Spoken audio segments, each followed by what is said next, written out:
Click on my channel here. Here we go.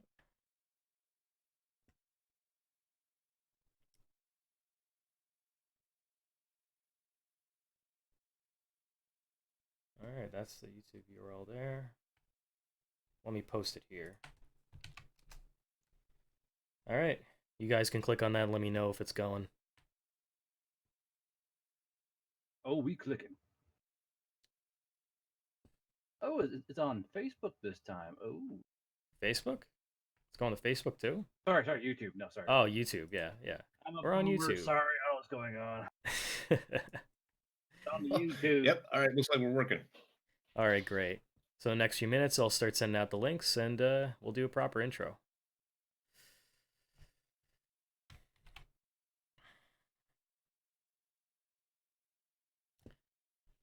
All right. Audio sounds okay. Yeah, audio sounds all right on my end as well. It works. It works.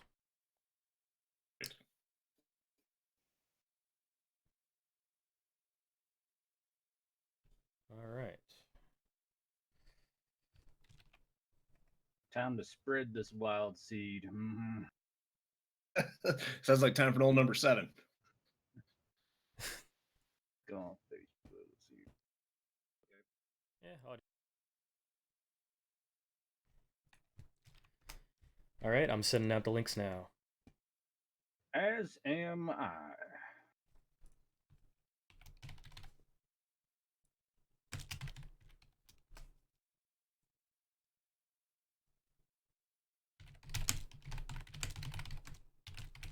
What allows me to be till someone says post feet in the damn comment.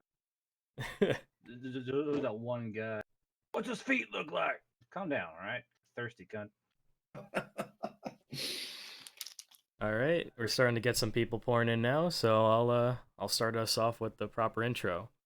Hello, everybody. This is the Commando Blog podcast, and my name is Don, and I'm here with my co-host. Hi, I'm Guard Bro. Hey, Guard Bro. And we got a special guest here tonight. We've got Clay Martin. Do you want to introduce yourself?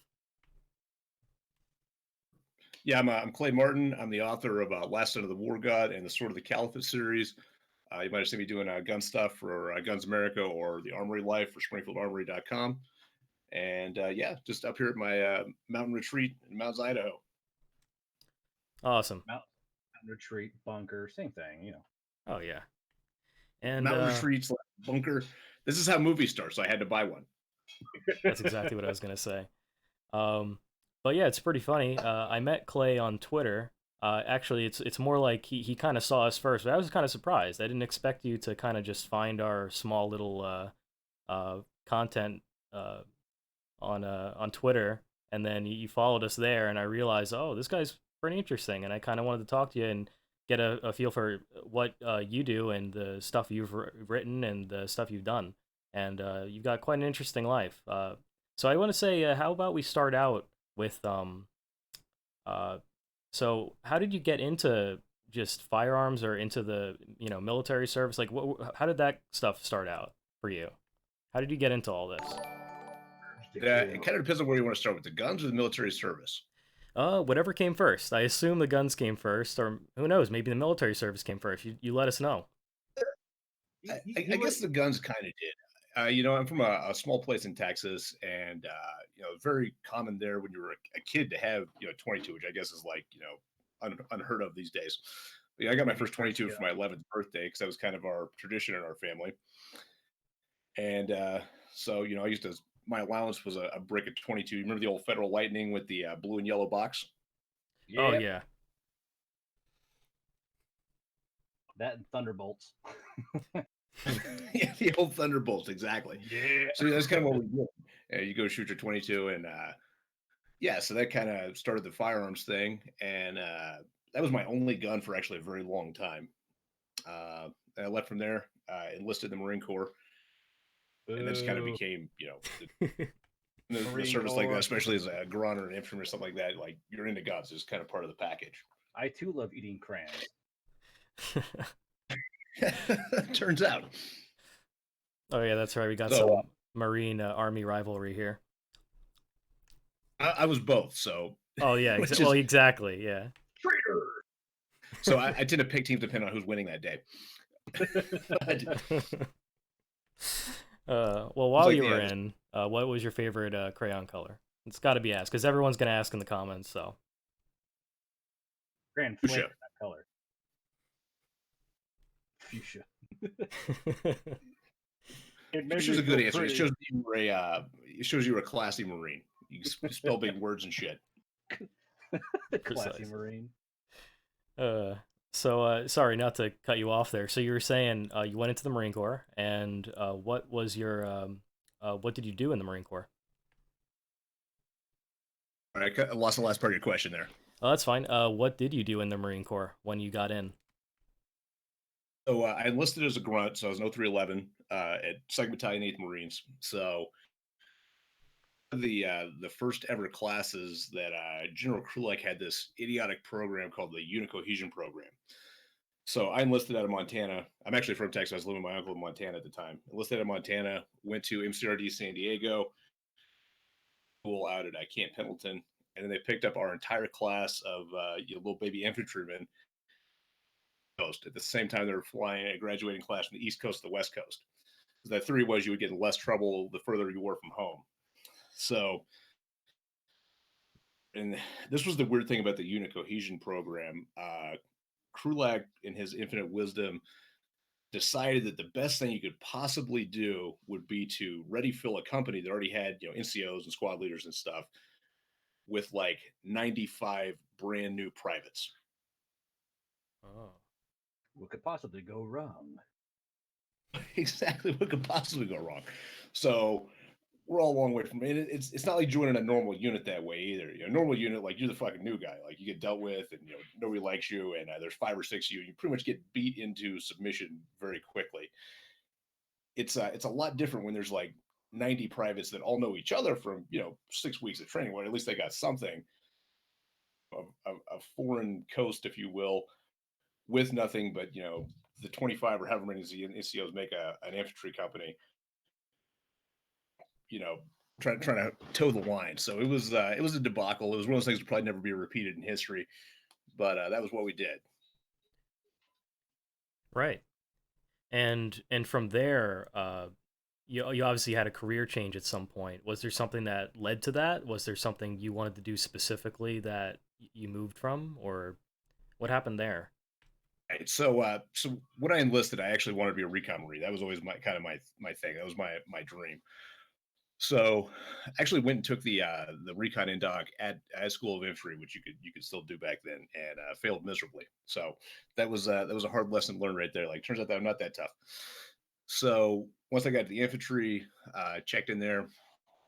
God, when was that? In '99, I went to Panama for 3 months, which is also a terrible place to send 90 brand new privates. Lost about a third of the company for cocaine use, and I took the recon indoc when I got home, and I had passed that time. Yeah, that goes back to just horrible decision making in the military. Like, let's take all these brand new guys and send them down to the border of Colombia. Like, that's a good idea. Recreational cocaine use. What's wrong with that? Right.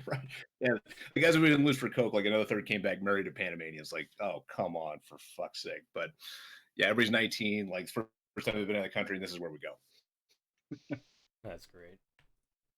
I left you alone for like 1 day. What the hell happened? What was that, dude? Like, I left you all alone for 1 day. What happened? Pretty much. Like, things can turn in a matter of hours when privates are left alone with money. It's only a matter of time, or a lack of time, that is. Right, exactly. Yeah, we were on an Air Force base down there too for good measure, because they were closing the country down. That was God, was that a Jimmy Carter thing? Yeah, Jimmy Carter that sold the canal back to the Panamanians. So the year '99 was the year that we lost a lease. So for that entire year, sorry, I'm sorry. Exactly. So that whole year they were actually closing down all the big bases all over Panama at the time. So they've been closing them out. We showed up in like June, and it was weird. We were actually the last Air Force plane to ever land at the air base. Like, they painted a big yellow X on the runway after we landed. So when we flew out, we actually had to fly commercial. But it was a weird time too, just to see things like shuttering, and we're like guarding ammo depots as they were trying to empty them and ship them back out for the Navy and stuff like that. It was just a weird time. Now, when you say empty them, like empty them in a fun way, or the boring way would be trucks and ships and. The boring way, because there's nobody to shoot them at anymore. I'm sure there's like an angry alligator somewhere to take a good brick of C4. Right, because you lob them at sharks in either ocean. What are you doing? Shark hunting. Nothing to see here. I am kind of curious on why you went the change from light green to dark green, going from Marine to Army. Ooh, that's an interesting question depending on your timeline. Green and light green used to be what we called dark green Marines was African American Marines, and light green was everybody else. Mm. Is that still the same words, or am I thinking of something new? I have no idea. We've changed green so many damn times, dude. I have no idea. We were like olive drab, then we were light green, then digital green. They're back to like muddy, like brown green. I don't know. What? Let me rephrase that question. Why'd you go from? Yeah. So, why'd you go from Marines to Army, and what made you make that decision exactly? Because it's a big change going from the hardcore Marine mindset to the lackadaisy Army mindset. You know. It's a cultural shift too. It is. So I guess let me pick up the story right where we left at after Panama and recon, all that shit. Perfect. So 2000, I go to ARS, I get qualified as a recon Marine. 321, cool, everything's magic. Our train up cycle. So I went to Scout Sniper School, which makes me like the worst guy on the internet. Is like, I'm a Scout Sniper recon Marine. Like, come on, dude, no, you're not. But anyway, so I graduated from that in July of 2001. So you were walking came September. Do you know who I am, bro? I'm a fucking Marine recon. Top of the SEAL Marine Academy. Exactly. Which will come to haunt me later for like my entire career. Telling me like, what'd you do? Like all this. And they're like, yeah, okay, that didn't happen. You lean in as a truck driver. That's all that happened. Right, exactly. Patriot missile in-flight repairman. There you go. So anyway, so September 11th comes, and we're like, time to party, right? And that was when some like dark realities came crashing down about who and who was not, Uncle Sugar's favorite boys. Yes, the Air Force.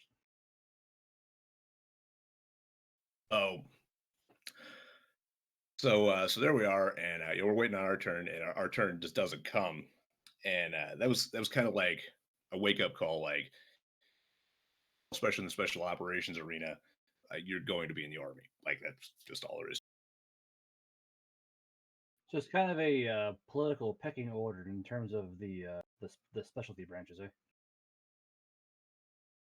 Yeah, big time, and that it's the Army's game, and in a lot of ways it always has been. There things used to be a little bit more on an even keel, especially back in the 80s. Screwed up was you guys familiar with the Goldwater-Nichols Act?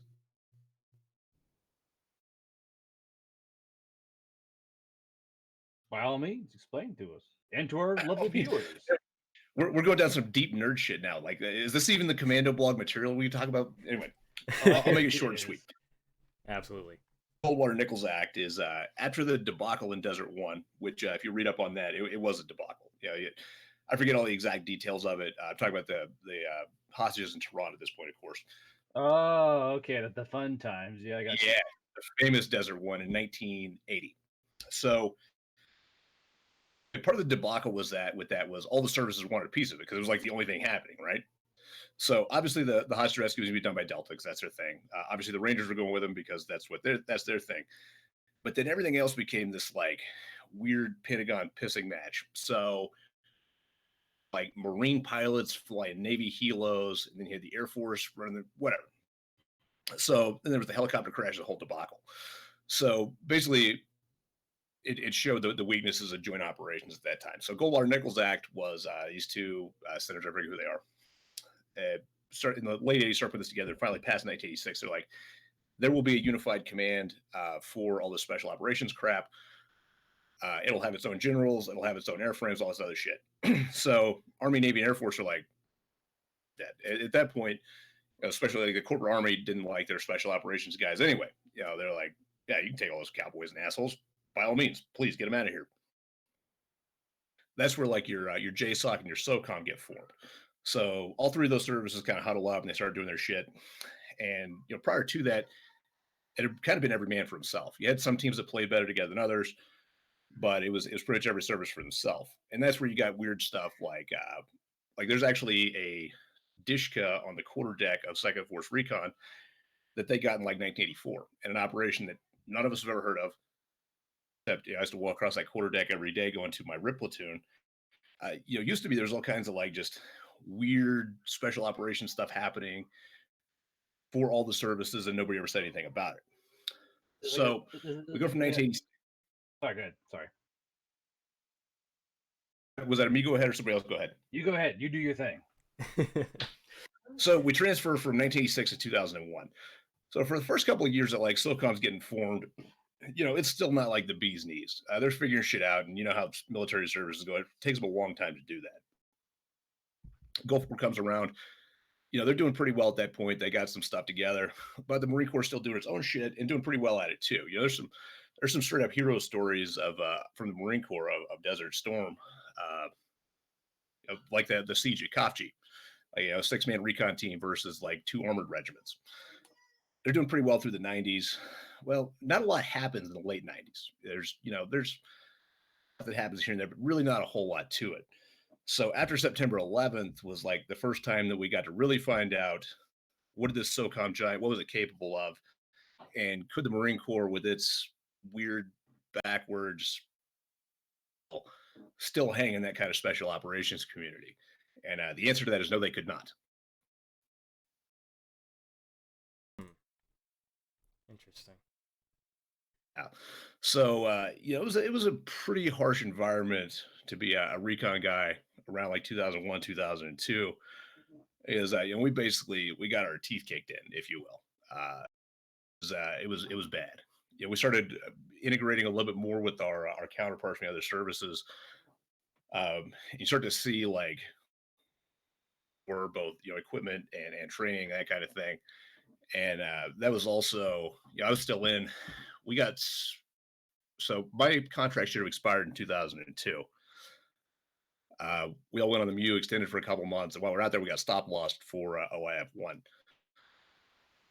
While that was happening, like you really started to see where the Army and the Navy and the Air Force were in terms of special operations. That was also when the Marine Corps was mandated to build MARSOC for the first time, was 2003. Right. So that was kind of like the wake up call. It's like you can either sit around and wait on this MARSOC thing to be built, or you can cross deck services and go get it done now. So it's kind of you kind of switch over just to find something to do then, instead of sitting around with a thumb through your ass, kind of waiting for something to get built around you. It seems like. Yeah, that was kind of pretty much exactly it. It was like you could either stay here and try to change this culture over the next 4 to 5 years, and you got to remember too. I don't know how old you guys are, but for me, growing up in the 80s and 90s, like there was never a war that lasted more than 4 days. Like that was just how it went. Ronnie Reagan days, like we'd kick everybody's ass and be done. So like we really thought after the initial invasion of Afghanistan, and especially after the 6 or 8 weeks in Iraq, like that was it. You want to be standing when the next one starts. Right. Yeah. I really do wonder why it is that like you said, back in the day, you go in 3 days to be done, and then nowadays it's like a fucking almost 20-year ordeal where you're stuck there for a couple decade generations. Right, exactly. This year, dudes that weren't born when the motherfucker started are going. I know. Yeah. Yeah, it's what's a Grenada? What is that? I don't understand. Yeah, it's pretty insane. That was that was a pretty involved thing, and that was actually another 4-day special. Right. But yeah, it was kind of a weird situation. There was a lot that went wrong with Grenada too, which nobody thinks I'm making a Wikipedia page while we're talking about this, because my facts aren't all correct. I didn't think about Grenada as we were going into this this blog post, but that's fine. Basically, Grenada, there was some. I'm never going to talk about the political aspect of what happened there, but there were some American hostages on the Grenada. There was like a communist revolution or some bullshit. So the Rangers, I think, goddamn, like maybe even all 3 battalions were actually on a carrier getting ready to do the invasion. 82nd backing them up, and it was going to be an all-army operation. And that was the same month when they were planning this that the Beirut bombing happened. So 231 Marines died on a peacekeeping op in Beirut by a truck bomb. Jesus. Basically, the commandant of the Marine Corps went to the president or Joint Chiefs or whatever and was like, "You got to let my guys get a piece of this too." Over, it may have even been 2-8. They sent over a battalion of Marines, but there were some other and basically we would kick the shit out of everybody in Grenada. It was like, over in 3-4 days. But there were some other debacles going into Grenada. If I'm not mistaken, that's where that had never jumped a boat decided they could jump in Mark 5, whatever the old fast boat was for SEALs. They said they could just parachute it into this combat zone, like never done before. Like, fuck it, we can strap parachute this thing, we'll be fine. What could go wrong? Lost the boat. It was like, which is shocking for a SEAL team to do. But there was like some worse storm conditions than they thought. Lost the boat, and like 7 or 8 SEALs drowned. Damn. So in a lot of ways for the special operations community, again, kind of a debacle as they're figuring out what they can and can't do, and what they can get away with, and who has operational control, like who greenlit that, like who fucking knows. Yeah, so many changes, so many complexities, I imagine. I'm sure someone does know. It's not saying a fucking word about it. More than likely. Right, exactly. They're like, yeah, what dick is signed up on that thing? Oh, fuck. They're sitting on a golf course, their Admiral golf bag right now, like, well, fucking time to tee them up. Yeah, pretty much. Well, that went poorly. Your turn, John. No shit, right? Better get some more of those dudes. So anyway, I kind of to the point. So 2003, like we're pretty sure the fucking war's over when we left Iraq, which the silliness of that right now. But when you were standing there, it was like, again, like, do I want to stick around and try to build this and try to Marine Corps, basically, because the Marine Corps has always hated special stuff. Like they hate it with a passion. The Army hates it, but the Marine Corps really fucking hates it. So I was like, am I going to do this? I'm going to do this. And there was an attrition rate there at Recon and Force Recon that history books, it was like 75%. I know at least 75% of my platoon left. They either went to the Army, they went to the Navy, or they became contractors. Just full on left. Like, bye, we're out. Yes, exactly. Like, we're done here. Oh, my boy Rob Noel just fucking rogered up. What's up there, Robbie boy? So like 75, and Recon was already short. Recon also, they got decimated one other time. Early 90s, Marine Corps got his teeth kicked in a little bit, basically tried to pull reins back on the Recon boys. Like 50% of them left. They all became CCTs, actually. It's funny, actually, on the way into Iraq, we got off the boat, and we were actually late to the party for the invasion of Iraq. We were on a 9-month MU cruise, which is a fucking horrible place to be anyway. We're doing gator squares in the Persian Gulf, and the war kicks off, and they're like, not you guys, you've been out of sea too long, you're going home. Fucking mutiny. Like, we're down in the fucking, well deck talking about, stealing Zodiacs to go to the war and shit. By God, we're fucking going, boy.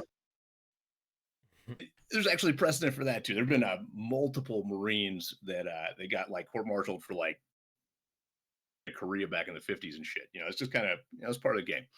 And we're like, what are they gonna do? Is really like ruin our careers? Like, yeah, we can do it. We'll be fucking war heroes and shit. Anyway, so when what got us into the war was when the Marine offensive got bogged down at Nasiriyah. And I think it's like the 3rd or 4th day.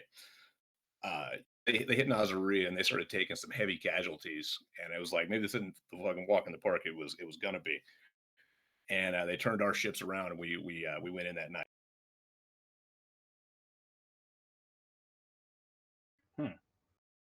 I can see how that caused some kind of friction with your branch of choice when it comes to service.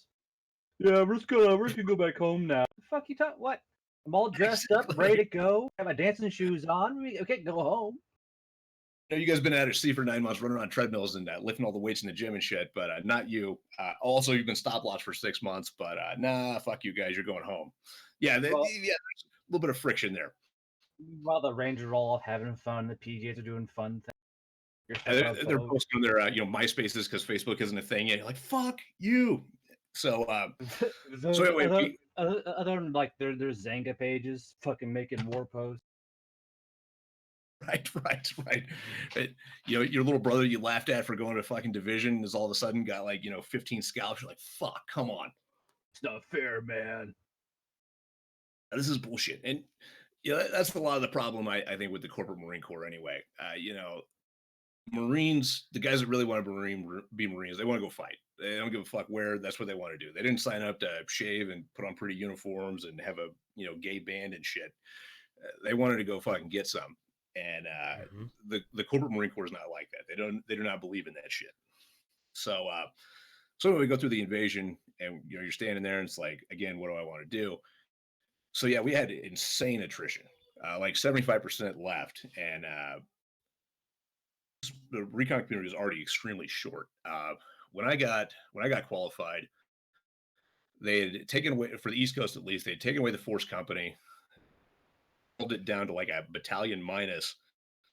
And for the alleged recon battalion, there were 3 platoons. There was an Alpha Company 1, 2, and 3 For an entire battalion, there was only 3 platoons. It's platoons exactly. pretty meager pickings on that shit. Right, and shit was so fucked up in like the years like '99 and 2000.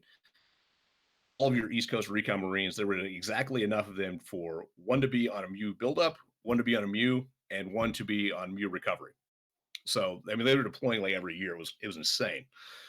So they took my class, and I think we got some West Coast BRS dudes, and enough old hands. They formed up Alpha 4, 5, and 6. So we finally had enough platoons to actually do something. But so yeah, I mean, losing 75% of the guys just a couple years later in 2003. I mean, I'm sure it hurt. And I think that was partially what drove the Marine Corps to build a MARSOC. They realized that they had to, or everybody would just quit and leave. Not going to get dudes that are that tough and that motivated and able to accomplish those kinds of things. I mean, ARS is still one of if not the hardest thing I've ever done. I mean, it was an ass kicker. You're not going to get guys that'll do that and then just take it on the chin.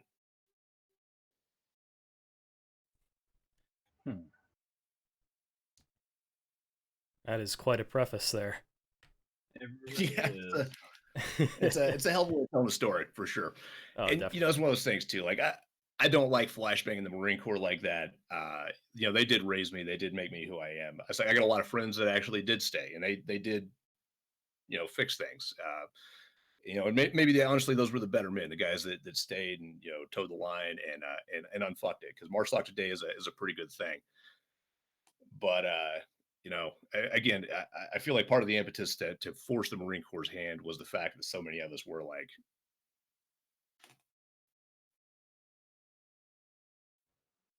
So, how did it feel going from the Marine culture to the Army culture? Did you get a pretty quick hold of it, or was it like a huge culture shock for you? These guys are pretty fucking weird. Well, actually, a bigger culture shock than even going from the Marines to the Army, because I went to the National Guard first. Oh. Which is You hold on. You went super high speed Marine Corps straight to Army National Guard. Yes. Now there's kind of a hidden feature in the Army National Guard. The Army National Guard actually has 2 special forces groups, 19th and 20th. So 19th group, especially the one out of West Virginia, especially when I was in, was pretty much the feeder for recon Marines to become special forces guys. As in one of those, again, like super small world accounts. So I had a team leader named when I was in recon battalion, and he floated with us on all this other bullshit. His brother Rob Jewell was actually a former recon Marine. He'd been out about 3-4 years, and he just wanted to go back home to West by God, Virginia, because that's what West Virginians do, right? They sing country home or country roads, take me home, John Denver, all this other bullshit. So he basically left being a recon Marine and went to West Virginia, and then signed up for the National Guard just for something to do while he was, wherever the fuck West Virginia, mining for coal or some bullshit. Yeah. He ended up becoming a recruiter.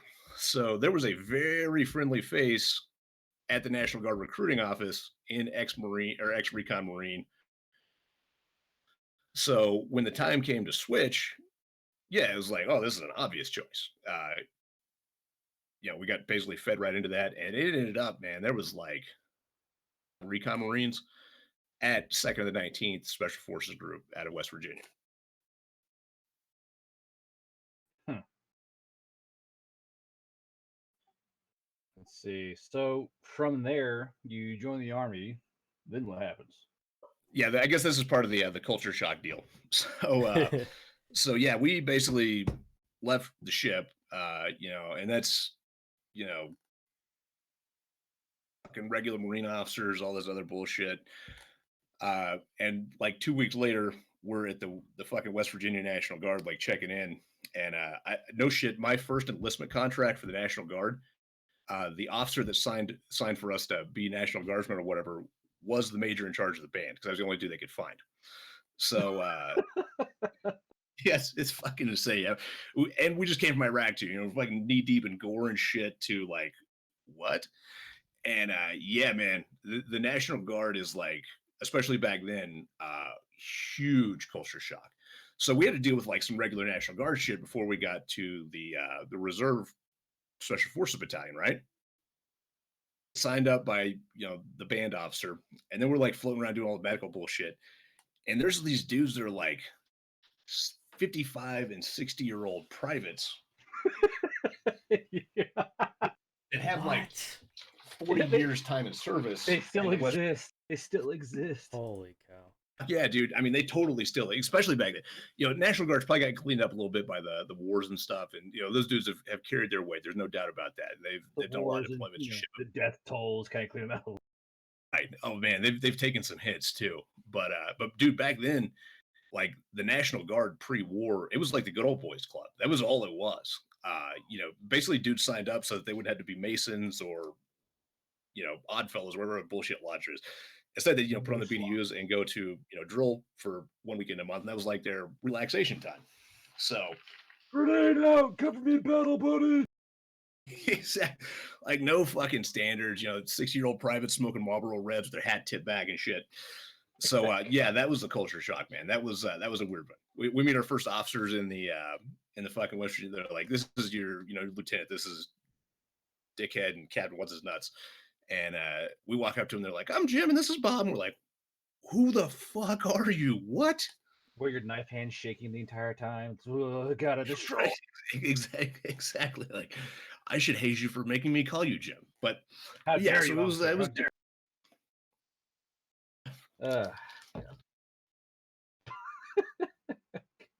It's just I'm just picturing like this group of like really high speed Marines walking to like the good old boys West Virginia National Guard Club, like just like a bare head on the wall and shit. Hey, I'm Bob. I'm your captain. What the fuck? Right, I'll be your captain while you're hanging out here. Like, what the fuck? So yeah, it was weird, dude. It was very fucking weird. Hey, they're asking for more volume. Okay, is that on my end or your end? I think he means like just a general volume pickup.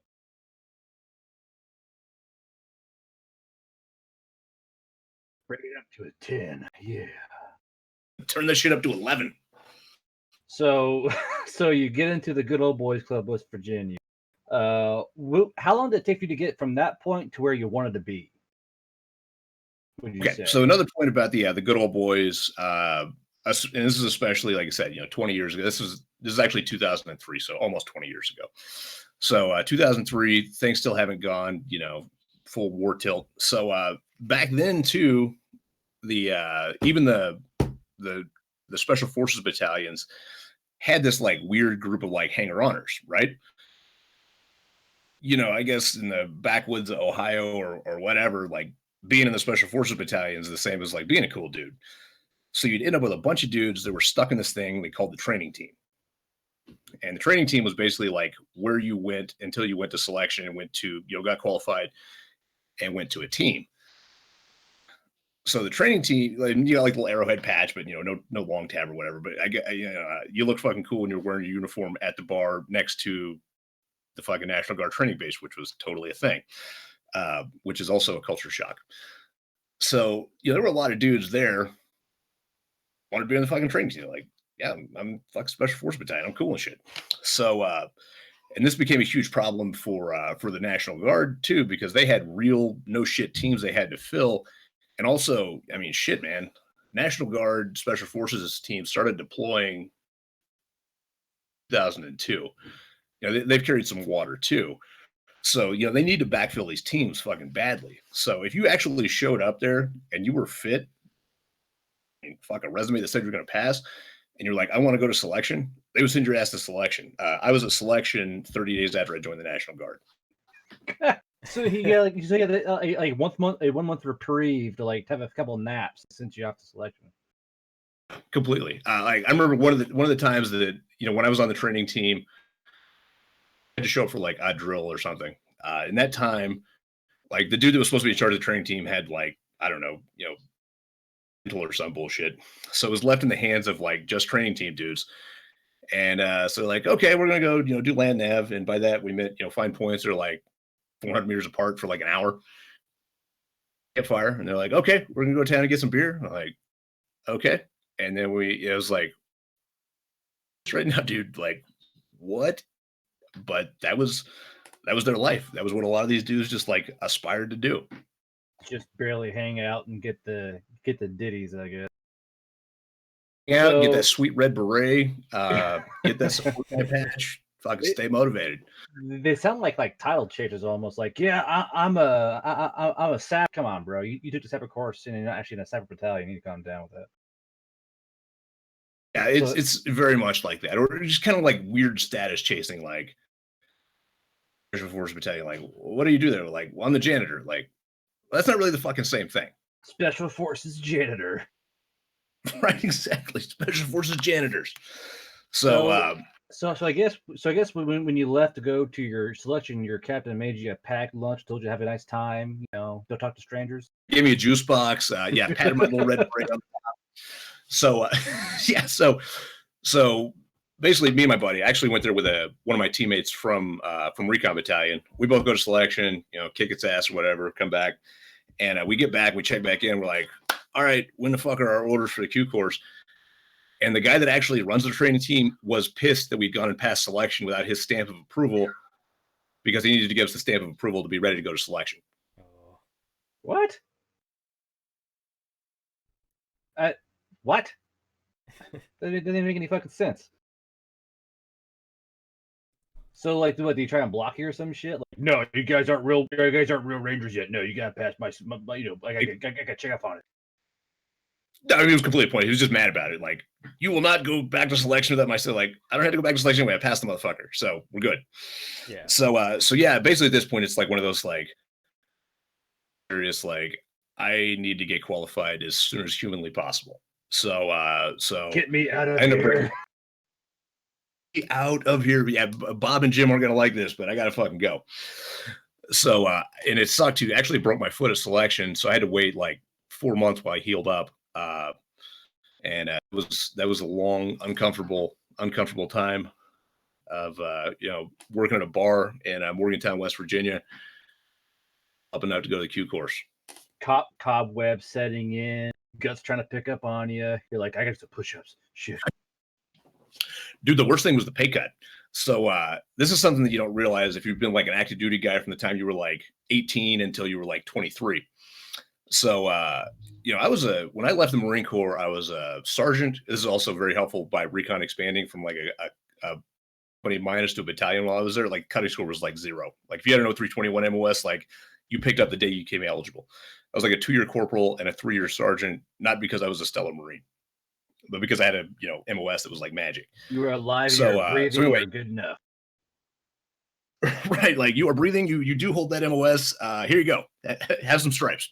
Yeah, thank you. So going duty sergeant with, you know, jump pay and we didn't get SDAB. What did we get? Oh, you know, danger pay and all this other shit because we're on the ship. And you know, whatever combat pay and all this other shit. Going from that to like the real world to being like a minimum wage kid again, that hurts, bro. That stings. That'll hurt you right in the prides. So you said you're doing a bar, like, were you like the bartender or like a bouncer? Like how'd you bide your time till your foot healed? I was a bouncer. I mean, come on, what else are you gonna have an ex-jarhead do? So I worked the door and I was a bouncer, which was another harsh introduction back to civilian life. So, I hadn't been around a lot of. I don't think most of us are when we're in. You just don't home and like still hang out with the same dudes and shit. But a lot of us don't too. So I hadn't really been around like a very long time. And Morgantown, West Virginia has kind of its own sort of culture, if you will, especially where all the rich kids go from Jersey. You can't get into a real college.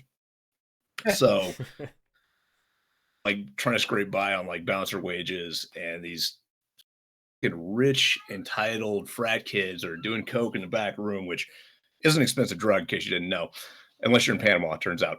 Anyway, if you're back in the States, that's an expensive drug. Their daddy telling them they need more money and like all this other bullshit. Morgantown's also a big frat town. Like it's huge Greek, all this other bullshit. And those lessons too. Like I don't think I belong out here.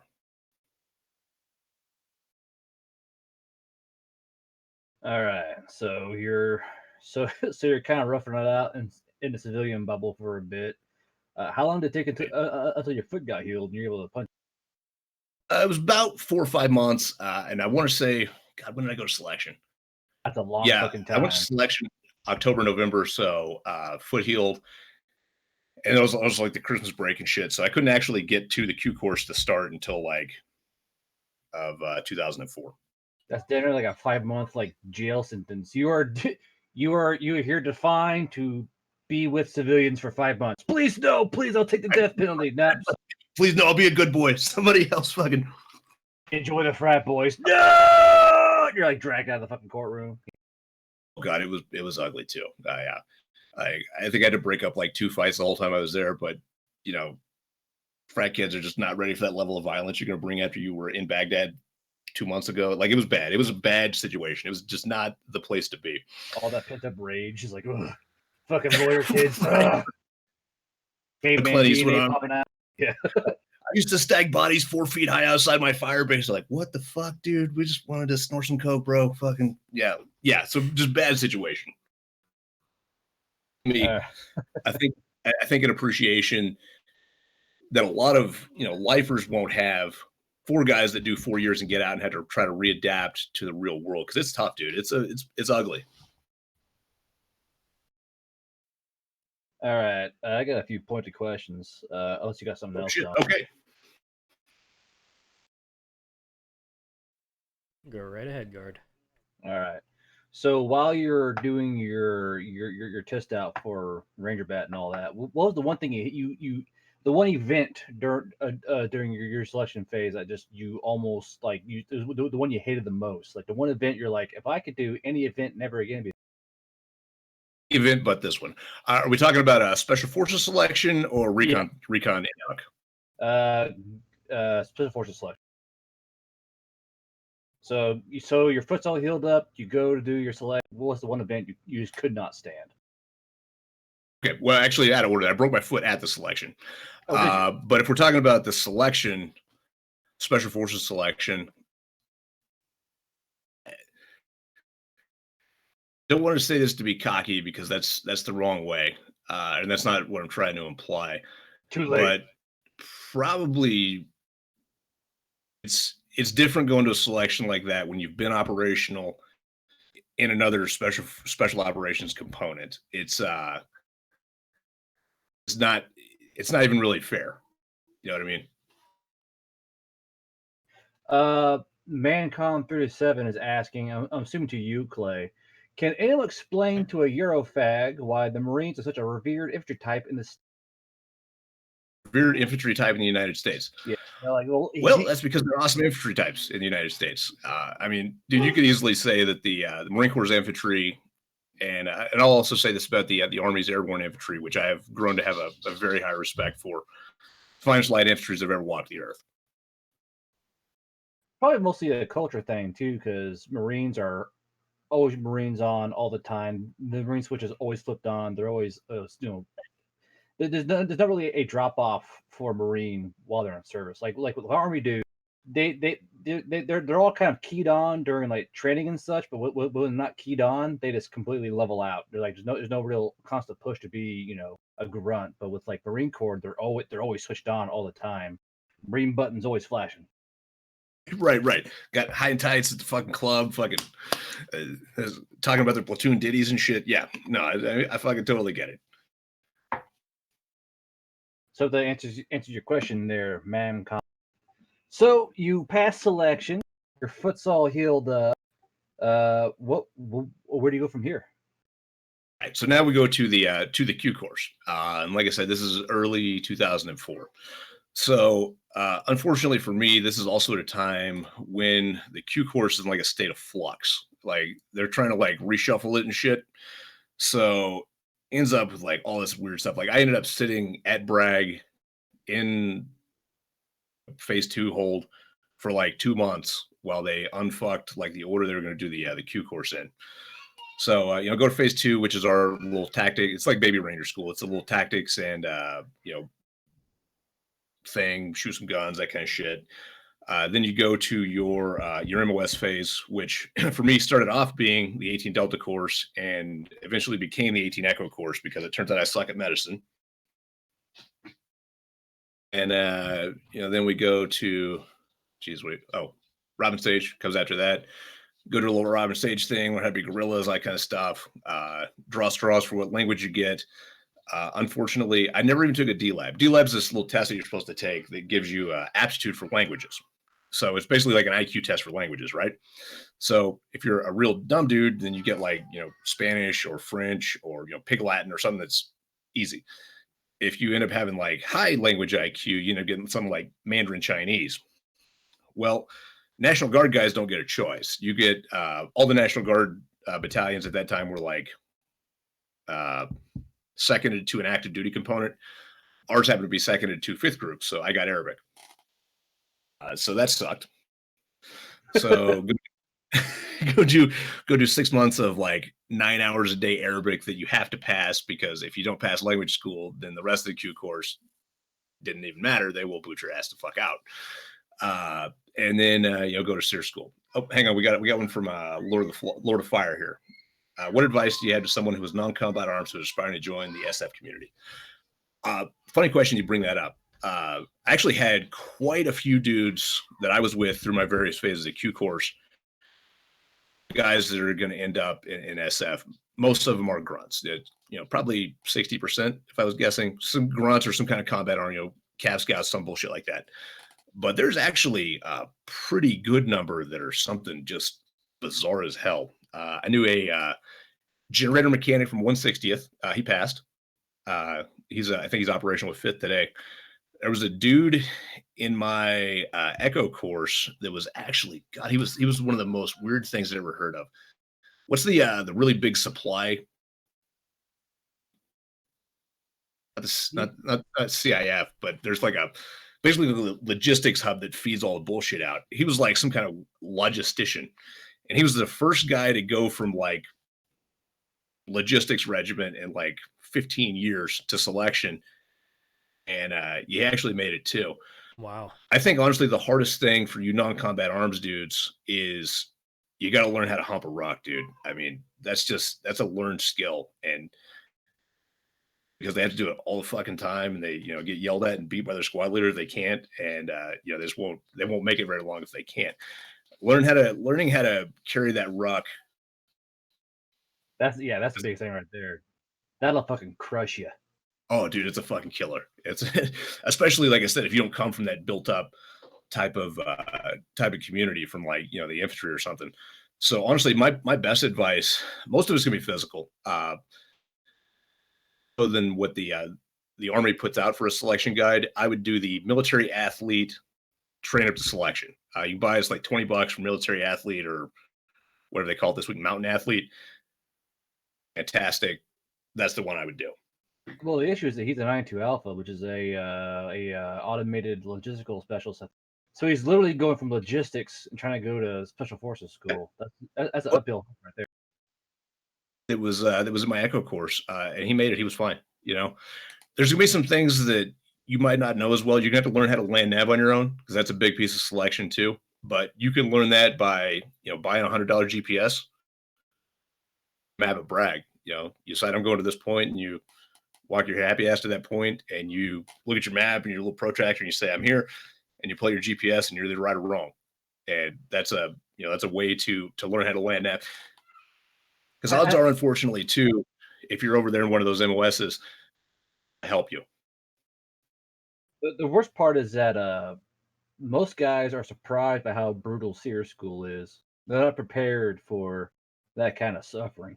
Going from like logistics or truck driving, they're not used to having the shit beat out of them by guys that had to search and evade and all that. I would say honestly, even too, just the patrolling. It's cold. You gotta lay on a fucking ambush line and stay awake, that kind of shit. But yeah, it's man, it's tough, but it can be done. Oh, somebody's asking me about Tim Kennedy stories. Actually, I do know Tim. We went to the Q course together, and we went to Safari together, actually. No real good Tim stories. I mean, dude, he was in 7th when I was in 3rd. Yeah, small world. It's funny you say that. I met I was getting a haircut down here in Wichita, and I met a guy from Geronimo, and I arrested his best friend at Fort Polk. He goes, "Hey, you're Geronimo." I was, "Yeah, where were you there from this time to that time?" "Oh, where are you? That's kind of funny. Do you remember the thing that happened on base?" Yeah, my best friend." "Oh, I arrested him." It's like this really awkward conversation. Oops. But it's a small world and a small army. Gotta say that much. Yeah, it is, dude. It is. But yeah, I actually really enjoyed land nav doing mountaineer mountain warfare training. I actually really enjoyed that. It's a lot of fucking suffering, but I enjoyed it. It's like this weird it's a weird enjoyable suffering. Like this sucks, but I kind of like it. It's one of those little weird things. Dude, I'm totally with it. I liked my mountain warfare packages too. That's also one thing that separates the men from the boys. I did most of my mountain stuff when I was in the Marine Corps. So I've been to Bridgeport a couple of times, but yeah, man, that shit will that'll break you off right there with a quickness. Another curious question. So after you got into your bat and all that, or not your bat, your fucking after your selection and all, were you able? And it's during the 9/11 workup, isn't it? Yeah, I was going to the Q course in 2004 and 2005. So when did you get to the combat situation? Then were you finally able to get where you wanted to go, or? I mean, we went to the invasion of Iraq in 2003 with the Marine Corps, and then yeah, SF. So like I said, get Arabic, go to SEER school, whatever. They're like, you want to wait to go to graduation? Like, fuck no, I don't, because our battalion's going to Iraq, and they're like, cool, here's your Yarborough and your hat and your tab and your diploma. Get the fuck out of here. So so we do. So we all go back to West Virginia real quick. There's like 6, 7 of us at the time. Pack our shit, and here's some fun Army stuff. So this is like January of 2006. So they're like, all right, rest of the battalion already left. They left like 2 weeks ago. You're not allowed to go to the combat theater anymore without going to, God damn it, what is that called? That little deployment checklist thingy. It's it's like CRE or something. Yep. Yeah. The pre-deployment medical checklist. Yep. I'm not talking about the medical one. I'm talking about the training one. Oh, the training. Fuck. I don't know what it's called. Like if you're a real unit, you do it all the time. But for everybody else, like you have to get like checked off, like check the block. So they're like, hey, look, bro, this shit already happened for the battalion. They're downrange fucking slinging lead. You guys want to go? We got to send you to somebody else's. And we're like, fuck it, man, whatever it takes. Well, the only one available was Fort Bliss, Texas, for like mechanics or some bullshit. So they load our happy asses up, the 6 of us. So there's myself, there's my boy Rod, who he was actually 2nd Recon, 2nd Force Recon. He crossed over as a gunny. He's a fucking gunnery sergeant, 2nd Force Recon, and leaves and goes to the Q course. So it's me and him. I'm gonna fuck his name. Say his name was Jubal, although I don't think that's quite right. That was Jude. His name was Jude. He was actually again, a recon Marine at Kofji back in 92, had cross-decked early and was only down at Bragg to go from being an 18 Bravo to an 18 Delta. So he's 18 Delta qualified at the same time as us. So it's the three of us, and then like two brand new guys that were just like, you know, guard dudes that just passed the Q course. So they load us up on a plane, and we fly to Fort Bliss, Texas, to go to generator mechanic pre-deployment ninja read. So what they didn't tell us is this is 2 weeks of like the fucking pogest train up shit that you could possibly imagine. This thing is built for like dudes that are like National Guard guys that you know, were that 60-year-old private, or you know, something else, some other fucking kind of nonsense. So we're like, right, you're like, oh yes, it can. Yes, it fucking can. Like the first class we get, they get out, you know, those Mickey Mouse towels like you get in boot camp to take your weapon apart. Yep.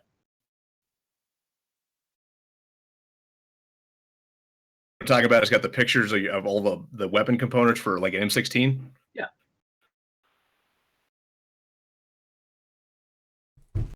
Can I hear me? Yep. We still going? We still got our audio up? Or is there an issue? I have no idea. Anyway, sorry. You got me. Okay, so we got the Mickey Mouse towels out, right? With the little like pictures of like the firing pin and the bolt and all this shit. And started giving us a fucking class on how to take the M16A2 weapon series apart and put it back together. Take the gun apart and put it on the towel, and like we're like, oh fuck, are you? I mean, Jude's a goddamn 18 is your Bravo. bolt carrier. This is your bolt carrier. This is your firing pin. This little doodad's just a tiny clothespin. Yeah, I've seen that shit before. Right. My boy Rob's done like, you know, 9 Mews and fucking CQB shooting packages, and we're like, oh fuck no, come on, man. And then we gotta go fucking qual at the range on like a standard Army like shoot the E-type silhouette at 300 yards kind of thing. And like, nice. Oh my god, these are the highest scores we're seeing. The guy, no, just shut the fuck up and stamp our paper. Let me go. Right, please let me go. We had, at that time, you also had to go. You had to take like little SEER videos, right? I think they call it SEER level A or SEER level B. Yeah, it's like, but you have to watch, like, yeah. You gotta watch a video, take a test on a VHS tape. Like they wheel in the projector like you're back in elementary school and like put the VHS tape in. And we're like, hey man, like literally, like I graduated SEER C 3 weeks ago. Can we get a waiver on this? They're like, no. Go watch your PowerPoint, you'll like it. Fucking PowerPoint. They got some fucking female master sergeant telling us that we don't low crawl right on like the fucking crawl under the barbed wire obstacle. Like literally, like you're back in basic training with like, you know, the things going off like we're gonna fucking assault Normandy or some shit. And hold on. You say you're not low crawling right? Like what the fuck's even? You're not low enough. You're not low enough. We're qualified Marine Scout snipers, and we are not crawling under the barbed wire in the correct fashion. Yeah, we suck. And so it was a fucking debacle. I mean, it was a goddamn debacle. So that sucked. Finally do that shit. And then our battalion for this deployment was attached to 10th group. So finally go to Colorado Springs, do like a 3-week shooting package, and off we go. You're not low crawling, right? I just see it in my head. I'm like, stop it. It was one of those things that like be hysterical to me until the day I die. I mean, I think Jude actually had like a fucking silver star from Kofji, and he's getting yelled at by a female master sergeant that we are not doing our combat training correctly. Pogan good. All right, so after you figure out how to low crawl, then what happened? Right. Low crawl, put our M16A2 service rifles back together in the correct sequence according to the Mickey Mouse towel. Yes. So off we go. We do a little baby training for a couple weeks at Colorado Springs, make sure we're not totally incompetent. Fucking high five all the other SF guys. Get on a plane and fly over to Balad.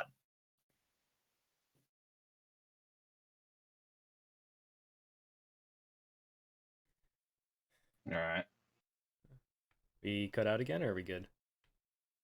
Yep, I got you back. Great. What's going on? There's always something happening. Damn it. I know. Comms suck. I got to build up a sloping dipole or some shit in the backyard. All right, so you land in Balat.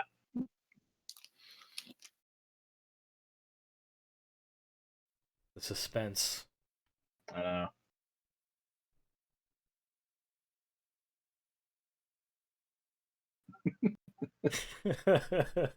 You there, Clay? I'm here. I got you back now. All right. Shenanigans are. So after Balat, so you landed in Balat. Yeah. So landed Balad, and this is actually a culture shock too, because the last time I was in Iraq, like I said, was the invasion in 03. We're talking like, burned out AUVs on the side of the road and shit.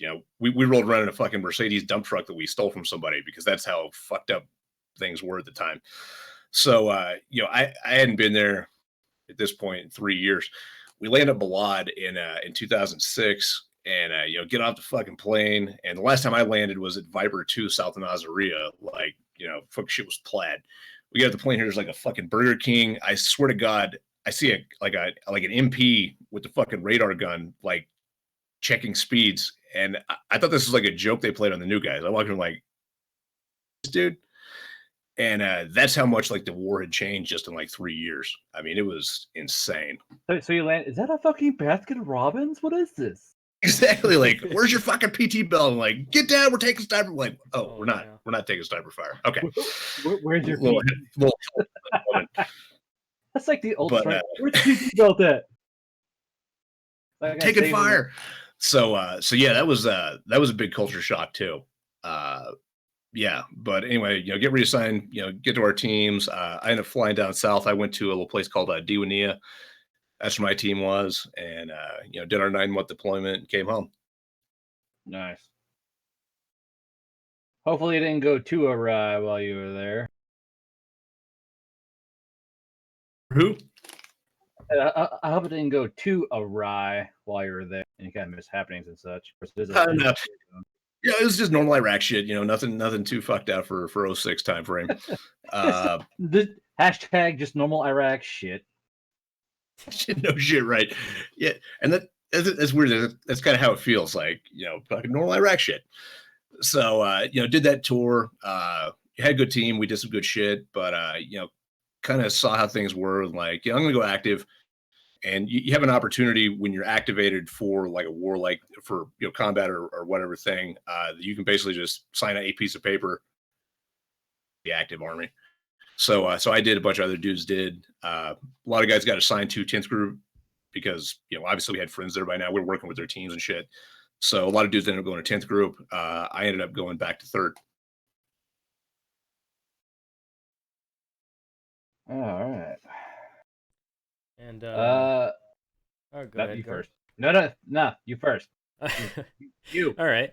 Well, yeah, sorry, I've been a little quiet so far, mostly because I don't know anything about this stuff. I mean, I know very little bit. I brought Garden here, of course, to kind of be the guy to kind of bounce off of these topics here because I'm not in the military, or I never was. So this is really cool stuff to hear. I'm always learning when we have guests on here that had prior military service. But the one thing I wanted to cover before I forget was so where do the hopefully I'm not also moving ahead too much here, but the books that you've written, where do those come in? So I'll abbreviate the shit this last part. So Sure. Do my time in 3rd group. Ended up teaching CQB out there, which is really where I got into guns. So shot a lot, and picked up USPSA and 3-gun as kind of a hobby, and then came out, and so that also kind of involved me in the gun industry. Yeah, because I was sponsored by Adams Arms at the time. I was on their team for 3-gun. Terry going to, what are you going to do? Well, if you're a sort of half-assed pro shooter, also you're obviously going to just be in guns. That's what you're going to do. So roads, and I ended up coming out to Idaho on business, and that was where I met my wife. Oh, yeah, this is like 3 years after I retired. Met her, also around this place. Like, this fucking Idaho shit is a-okay, because it is different out here. It is very nice. And so I was like, fuck it, I'm all in. I went back, I packed my shit, basically everything that would fit in my F-150, and I drove. 30 days later, I'm living out here. Like, here we go. So So that was kind of where things started coming together with the book. So I write a shit ton of gun reviews. I was working for Guns America at the time as one of their staff writers. So I'm doing all this writing and all this stuff, and I'm like, I think I'd actually tried to write a book before, but I never really had time back in 2006, 2007, busy shooting Hodge and shit. Right. So I looked at this and I was like, I write like a month about guns, which is not that it actually becomes more difficult when you're reviewed like your 10th AR in the year, like, or just say about an AR. Turns out that there's not that much actually. So I just kind of tried it. I was like, I wonder if I could write a novel.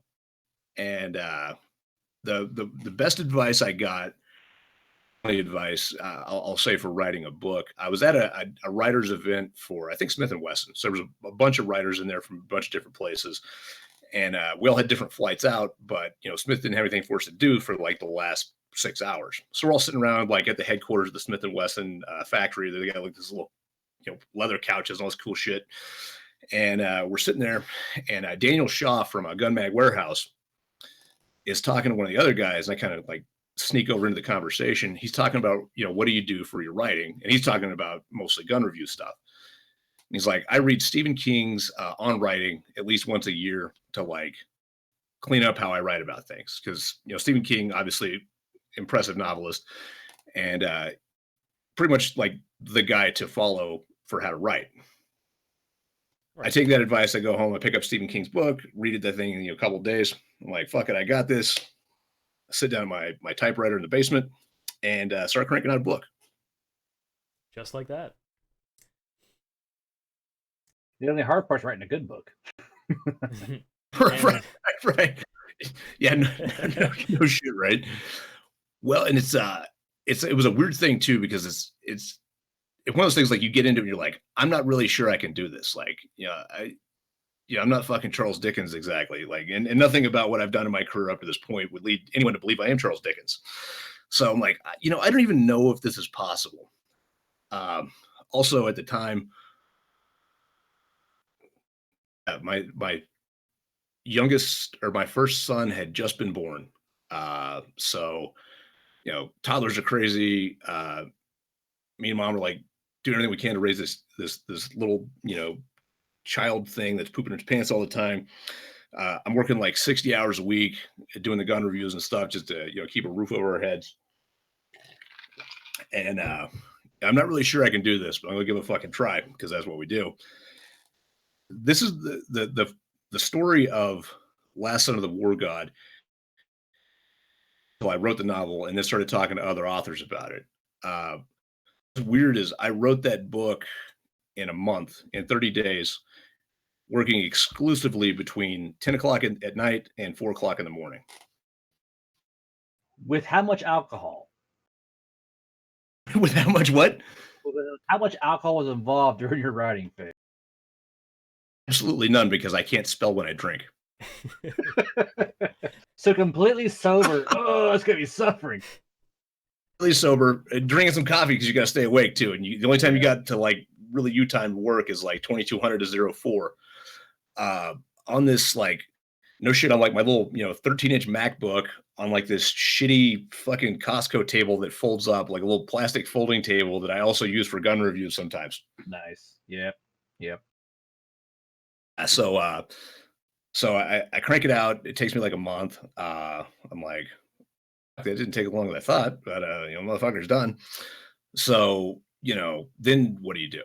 Well, I didn't really know what to do. So I let a couple people read it. Yeah. Right.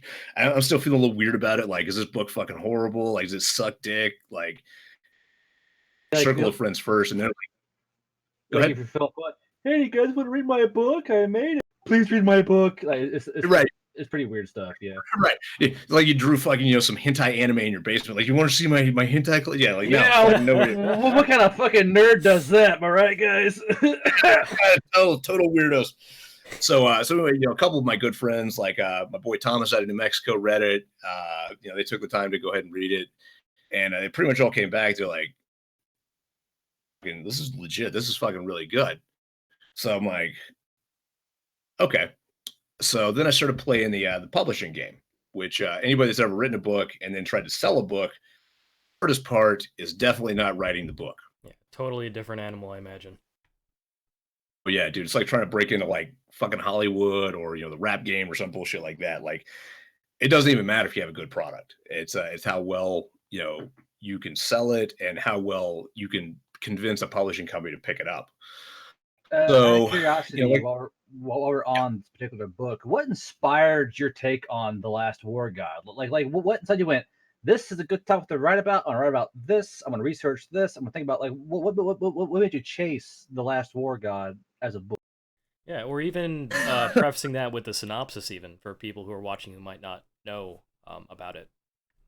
yeah, sure. Let me take care of the synopsis first because that's the easy part, and it'll give me time to think about your question. Right, So the premise is this dude, ex-operator Steve kind of guy.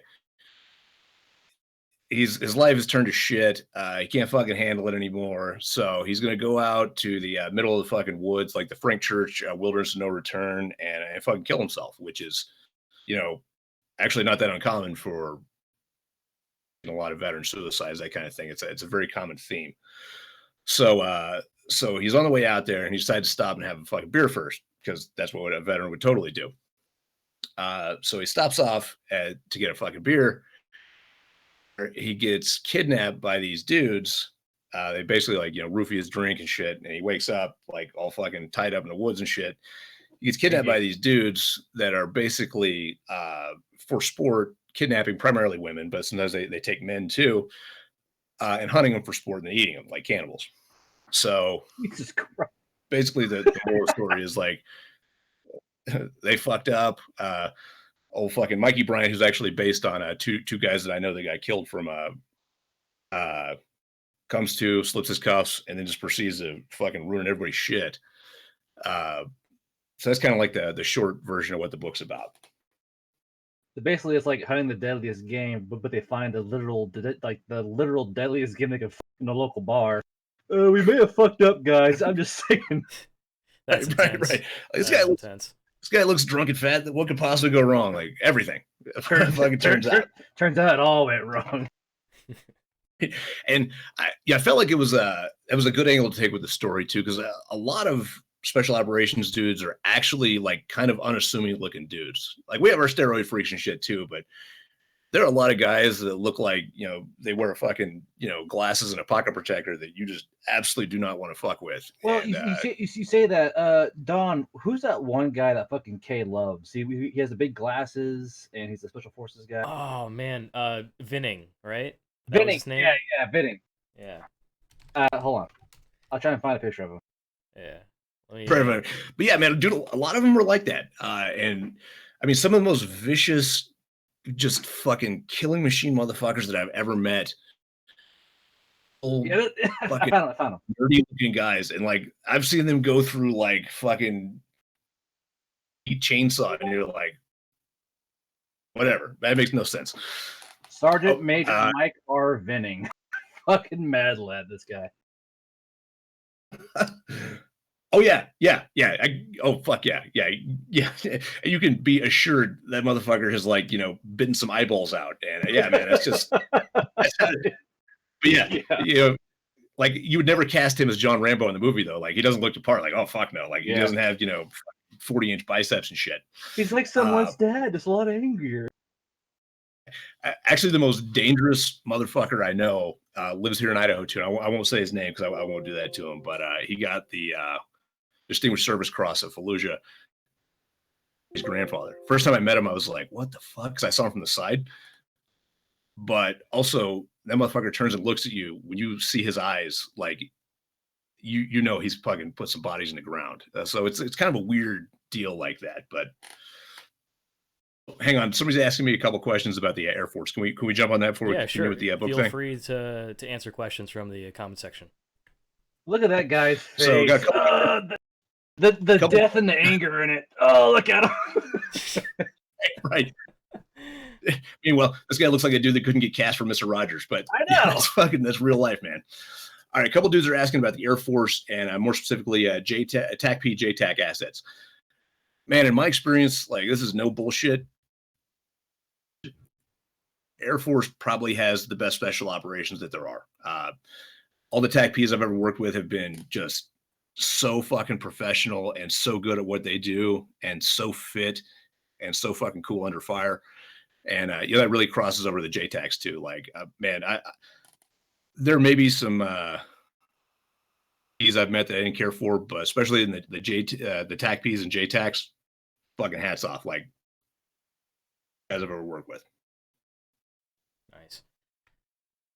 Yeah, there's pararescue, there's TACP, CCTs, special reconnaissance.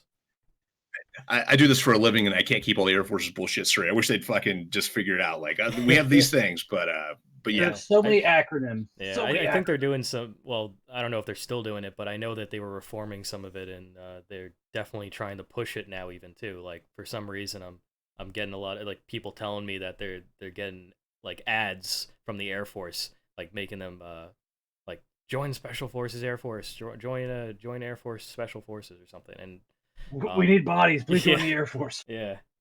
Meanwhile, I hear things about how they're trying to kick people out, even. So, it's yeah, that's a big deal too. But yeah, dude, in my experience, TACPs, JTACs are fucking they're tits, man. They're top notch. I fucking love that phrase, bruh. They're the tits. It's. I'm gonna change that in my Twitter handle. The tits.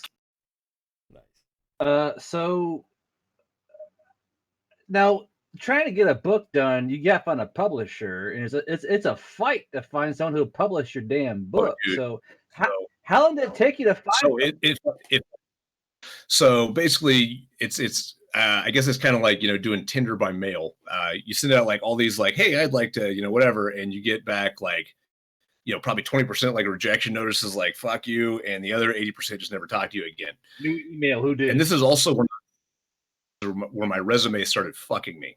All true. Like I did do all that shit, and it's weird because I'm like, I'm Twitter boys with both factions thereof. But to some nerd at a New York publishing house, like he's not gonna believe that shit. Like you can't type in like I'm fucking recon Marine sniper / special forces assaulter sniper dickhead, all this other bullshit. Nobody believes that shit. Yeah, there's so, like a disconnect there. Yeah. And so one or two things. They're like, yeah, no bullshit, that's completely untrue, or you're not an officer, so we don't want to talk to you. You clearly can't write. So got a shit. It's so true. I mean, it's completely true though. You can look at a few of the writers that are coming up now. There are like 80% are officers across the board. Now there's some good ones coming up, like Joshua Hood from the 82nd Airborne, Jack Murphy, 5th Group dude. There are starting to be some enlisted guys that actually end up with book deals, but it's pretty rare. Officer thing, and I think it goes back to again like the New York disconnect. Like they assume that if you're enlisted, it's still the Civil War and you can't read, and you're some fucking retarded kid off the farm. Be gone, you peasant. Toothless cousin fucker. Like, yeah. So basically get like rejected all over the place for publishing the first book. I was like, well, fuck it, man. I'm not the world's greatest guerrilla marketer, but done some guerrilla shit. Like I can do this. So I just self-published, and fuck it, chips land where they land. So that's awesome. So you went, fuck it, I'll do it myself, pretty much. Exactly.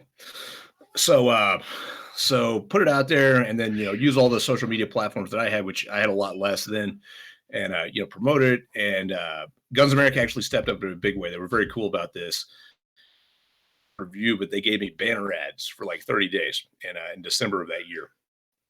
And they had a book signing for it at SHOT Show, which was super cool. And that actually, I mean, it helped, dude. It actually propelled it up to, where it did pretty decently for a self-published book. Yeah, that's excellent. Yeah, I'm really glad that they were able to do something like that. So hats off to them for that.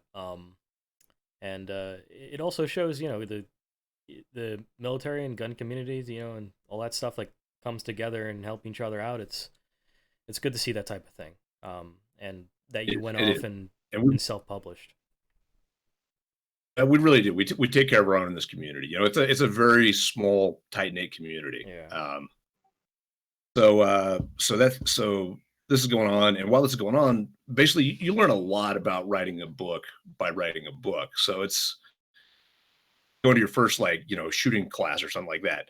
Like you think it's going to be like this, but it's not. But you learn so much that you choose differently for the second one, as well as like you take different shit. Well, same thing with a book. Like I thought of midway through the book, and I started thinking all this shit like, oh fuck, I wish I'd written this from first person perspective instead of third, and I wish I had not isolated this to this one area because that makes it more difficult to do this, and this, and also wish I had more characters because I could have more dialogue that way. First book is there's not a lot of dialogue in it, and that's the Last Son of the War God. So I'm thinking of all this stuff while I'm doing it. So now we're coming up on spring of 18 or so. So I'm like, well, fuck it. Before I go, completely all in on promoting this first book, because it turns out that the writing was the easy part. If I'm gonna have to self-publish them anyway, I might as well have 5, 6 of them, and then I'll worry about the promotion piece. Well, while this is going on, I get a call from my boy Joshua Hood, paratrooper from 82nd, and he got a hold of me on Facebook, and somehow he'd gotten a hold of Last Son of the War God. And he's actually a bunch of books, I think mostly for Simon and Schuster. So we trade phone numbers, and he calls me, and he's like, "Hey, look, man, this is excellent. It's fucking phenomenal." He's like, "You need to have this done with like a real publishing company." And I was like, "Well, I tried that, and it didn't work." He's like, "Well, I know some people." So basically, he greased the skids for me in a big way. He ended up landing me an agent. And then that agent went and Last Son of the War God was actually out of print for about a year because he managed to basically self-publish Last Son of the War God, but the new one, Sword of the Caliphate, to a publishing house to have it actually done by a real publishing company. That's amazing. It was a wild ride. So it's quite literally a time where he goes, "Hey, I know a guy," and suddenly you're published, pretty much. Right, which is how the military works too. Like, I know a fucking dude. Like, what do we need? We need a Paladin AK-47s. Cool, I know a guy. Yeah. Hey, Bob, the AK. God damn it, Bob, where are you? You can only trade them in Indian rupees or some bullshit. There's always gonna be some kind of catch to it. Yeah. So you knew a guy. You got all published up, and you started writing Sword of the Caliphate. When did you start writing Sword of the Caliphate? So Sword of the Caliphate is actually, I shouldn't have favorites, but I do. I like it different than Last Son of the War God, but overall I like the product better because basically all the things I learned from the first one, with the second one I got to apply that. So the second one, Sword of the Caliphate, is about, and this time I planned like a longer series. This is actually the first book of a 7-book series. So what I started thinking about is, and I think this will resonate with your audience, and I think it actually kind of answers one of the questions out there of where the country's headed in the next 10 years. I started writing that around the time that like ISIS was like really becoming like a scary thing, right? So yeah, it was when they were like really blowing up as the Caliphate and all this other shit, right? And they're quite. So I started thinking, quite literally, exactly. So I started thinking like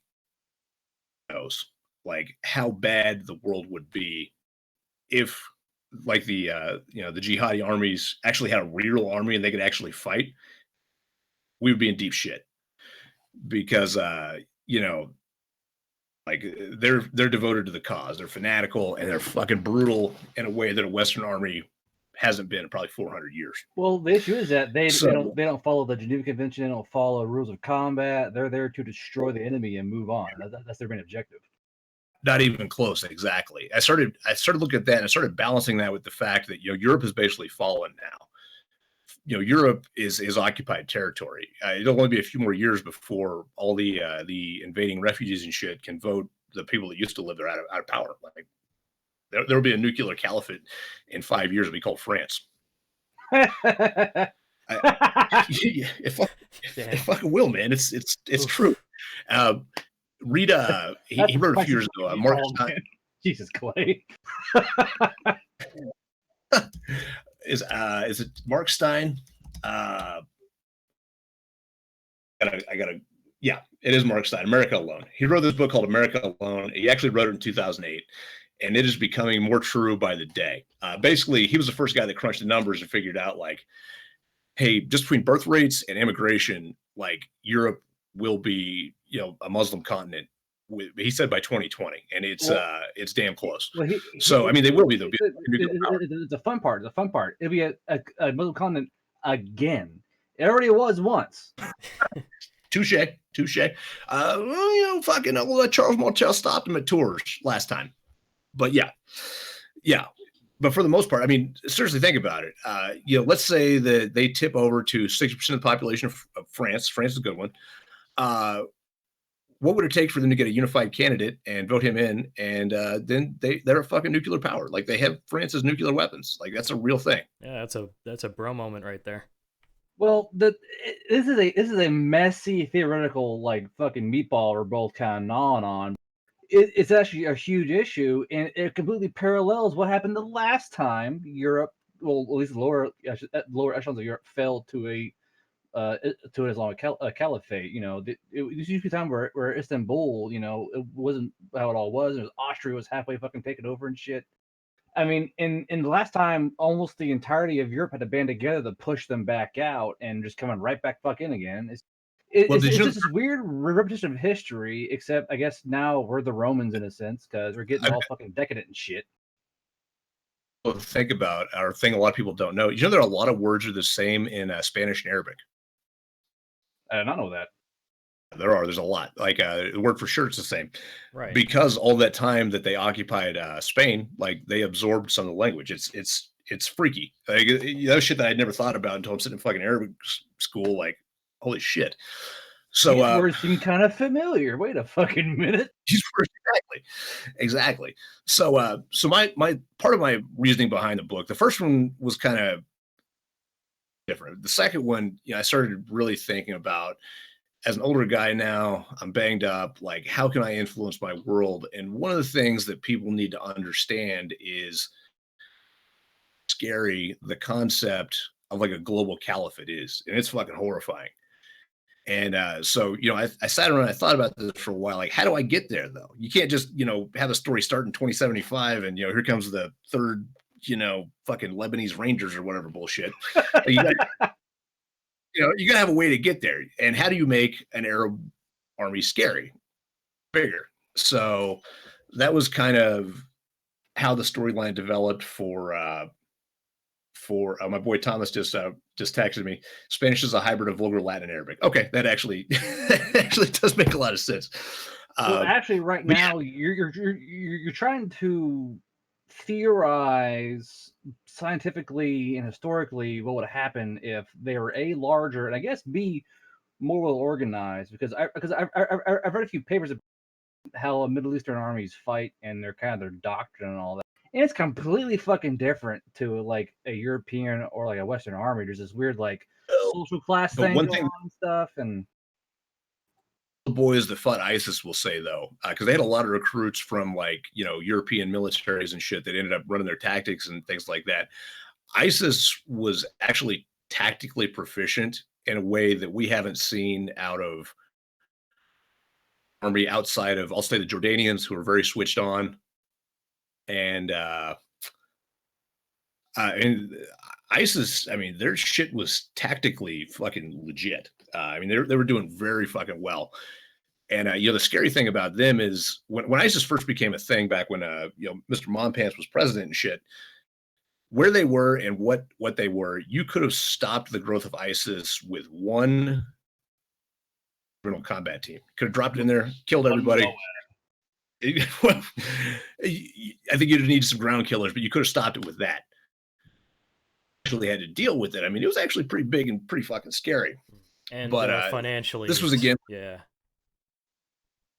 Turned out like, oh yeah, all kinds of fucking crazy shit.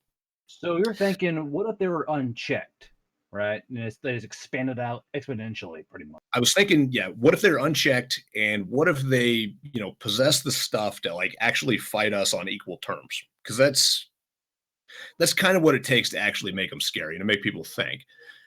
And so the only way I could think of to do that was to actually shrink us. So I'm giving away any spoilers here. So in the book basically follows a group of dudes that are contractors, and they're not like good contractors. They're like doing some bullshit like refilling fucking gas cans kind of contracting.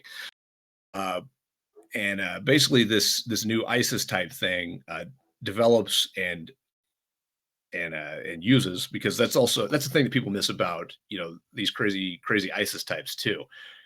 It's not like they're going to develop a scary weapon or doomsday weapon and then you're going to Navy SEAL your way in there and defuse the bomb and all this. They're going to fucking use it. They just soap and shit right now, like you develop it and it works. They're like, fuck it, here it is. So that's kind of where the story goes. This they launch this biological weapon, and it's targeted to only kill certain people, but it basically kills off like 80% of the remaining Europeans and Americans and South Americans, and so then the 15-20% that are left over are staying there holding the bag, and what do we do now? That's mildly terrifying. Thanks for that. I sleep later well on. No problem. I'm sure we'll all sleep very well tonight. Okay, anyway, so as you're saying, well, it's kind of funny because that sounds a lot like how Rome was. They're lacking in troops and manpower, and expand out and hire people who they were fighting for one time, and eventually they sacked Rome 3-4 times. It is a really odd parallel between what you're talking about and what happened in the past a couple times actually. Roman Empire, Byzantine Empire, few other ones. But it is unfortunately how empires fall, and what's the math? No empire really lasts past 250 years. That's a scary thing to contemplate. Like that, yeah. I mean, and right now we're looking at the Prussian Empire, Germany, and the Italian Empire, fucking the Spartans, and well, sorry, not the Spartans. The Greeks didn't last too long. They all fall to something, and kind of on something, because you're thinking like, what's going to cause the U.S. to fall? It's going to be civil wars. There's going to be outside forces, a giant biological bomb. Thanks for that. Didn't think of that one. That's where my money's on. It's a scary thing too, I think, because biological weapons and chemical weapons, I'll say both. That's like the fucking scariest environment imaginable. We can get in a gunfight. We've all done that. Like, yeah, no big deal. Like, you get shot and then you die. Even like nuclear weapons, like you can not live in a strategic area for starters, or somebody's going to live through that. But you talk about like that's some terrifying shit, because you can be Commando Steve of the fucking universe. There's nothing you can do about it. Well, yeah, because you can even see your fucking enemy coming at you. It's a fucking microorganism that's going to come in there and fucking make your brain turn the jet. Like what do you fucking do besides wear a gas mask? Speaking of which, I need to buy gas masks now. Thanks. And I didn't think I fucking needed them. I'm like, well, if I need a gas mask now. We need some mop gear, some fucking mop boots the way. Yeah, it's a terrible thing to contemplate, but I think that in the future, the not too distant future, we'll see that kind of thing evolve anyway. I mean, that's the logical direction, I think, of warfare. I mean, when you're talking like play for all the marbles warfare. Because it was always kind of strange how, like, in like video games and other books, the bad guy has the big evil bomb, but doesn't want to use it for some odd, benign, stupid fucking reason. And you're he's correct. Give a speech first. He's got to talk about how he's going to do it. Most true bad guys will go, okay, cool, we're done here, and go click, and then like the ball still fucking rolling immediately. Right, and that again, man, that's how I see it. That's how they think, and that's how they would act. That's exactly how it happened. You'd never know they had something like that until they used it. I am curious now. This book's out, right? Or yes, we published September 3rd. Have you gotten any like flack over that shit? For demonizing people or any other bullshit that comes up in this new liberal hellskippy culture. Ironically enough, you're demonizing the Islamics, and you're just a bad person. Those fucking. I think it's because I'm not big enough. I have not, though. I think it's probably because it's still a relatively unknown book. I'm not exactly Taylor of the novel world yet. I'm sure I'll catch heat for it eventually. Well, I hope I sell enough to catch heat for it eventually. How about that? Being successful, yeah. I did it, Mama. People hate me. We've done it. Possible before people are coming for you. Because that's a big thing. Because nowadays there's the whole fucking outrage culture bull. This guy just hates Muslims, and Exactly.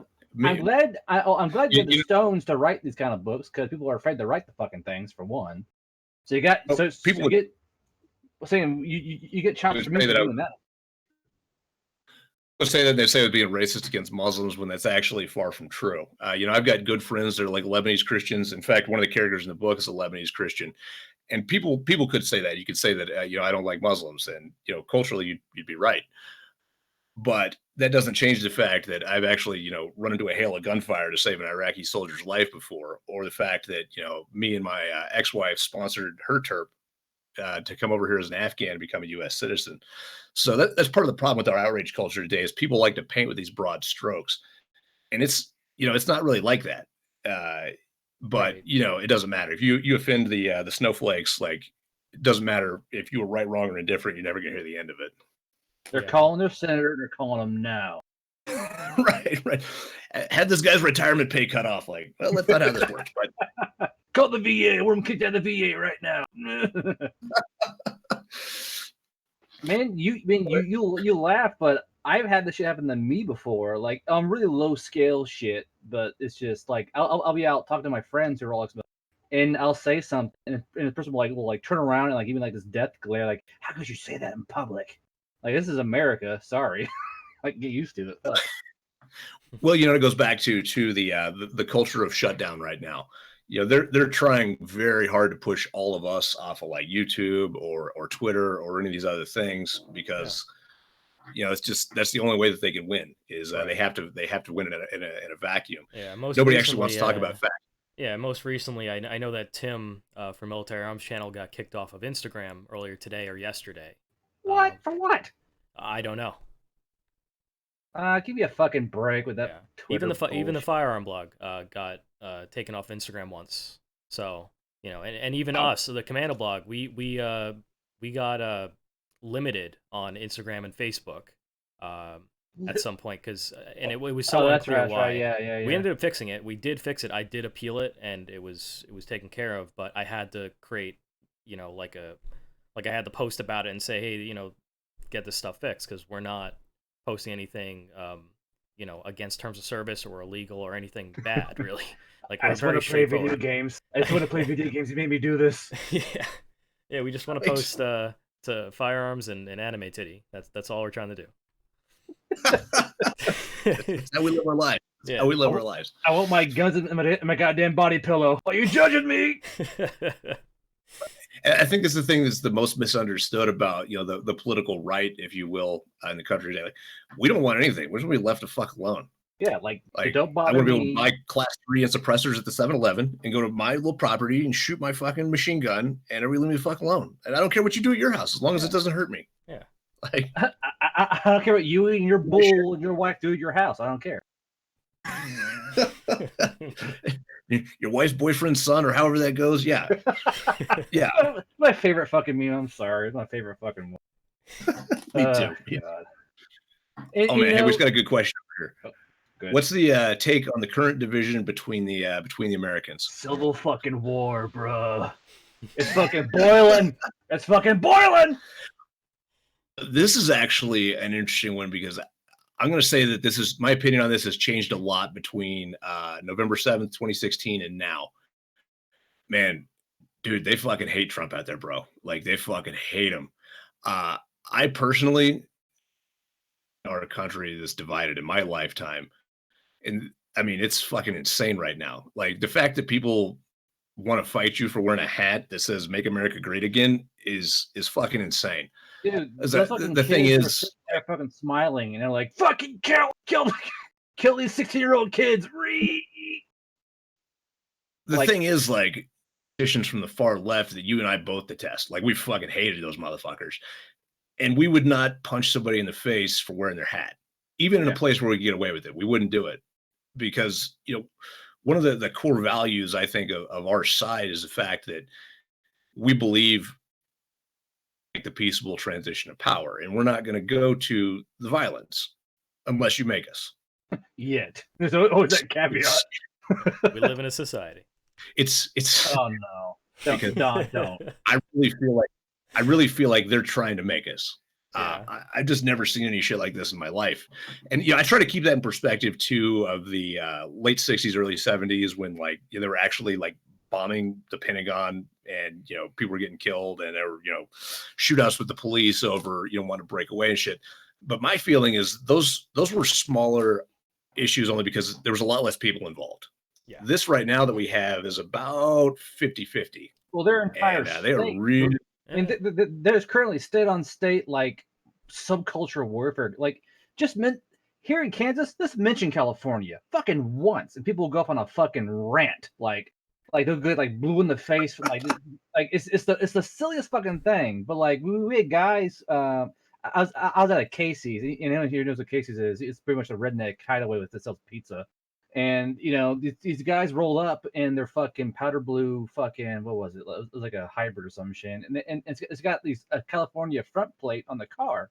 And everyone turns around and everyone was death glaring this fucking car. And I'm sitting there eating this fucking sausage pizza, just kind of laughing, in the corner and these guys walking go, how y'all doing? We're just a little lost. And like it was like the most like disgustingly southern thing I've ever seen. Like, we don't take your kind around here. Take your gas somewhere else with your hybrid car. Like, it was so, like, like that's when I realized, like, wow, this shit is real. It's gotten to this point. And it's just like there's like state divisions now, and it's like it shouldn't be like that, But it's like it's leaning so hard towards like Mark Antony bullshit. Like, I don't like your Rome. I'm gonna take my part of Rome and fuck off. Like it shouldn't be like that, Yeah. And but the internet amplifies it too. Oh god, today too, yeah, for sure.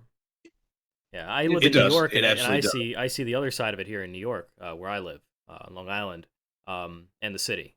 So it's definitely real, yeah. It's just it shouldn't be that way, and I think you could write a pretty good book about like the next American Civil War, and like because I think you could have fun writing a book about that, because like what would happen if like a Georgia militia and like I don't know a New York militia met in a field of battle in like Kentucky, like where in like like what would I have these little visions of like Civil War II Electric Boogaloo going on, like everyone's wearing like gray uniforms and shit, like crap. Like, are they singing the Bonnie Blue? What the fuck? What year is it right now? And then you got the guys in the corner wearing the Ohio camo or Ohio camo. Getting slaughtered by a dude wearing hentai body armor. Yeah. It's like that day and age. Right. Well, it is fucking it's wild though, man, because I hate to say it, but I think we are on that path. Things are looking really dark right now, and I think honestly, between all of us girls, at the 2020 election, if Trump wins again, which is very high odds, it's gonna be lit. I think they're gonna plaid, and maybe they'll get shut down in short order, but maybe it won't. That's the problem with things like this, is it's a lot easier to light the powder keg than it is to put it out.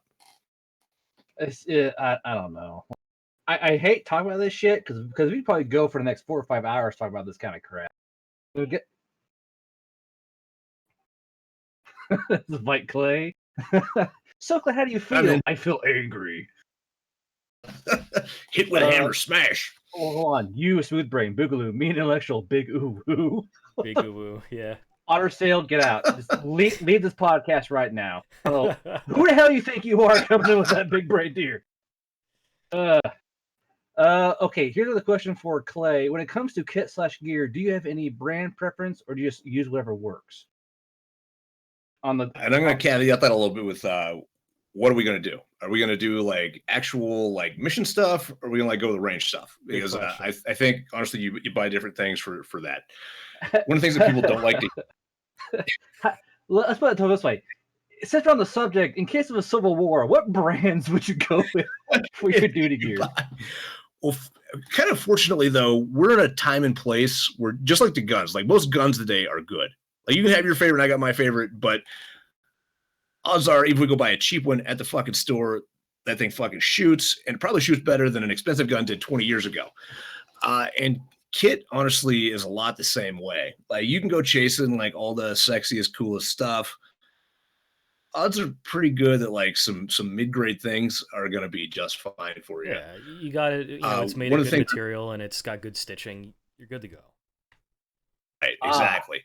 One of my recent favorites is oh fuck, man, I can't remember the name. Every time I say, the G-Code Scorpion kit. That stuff is fucking amazing for like range gear.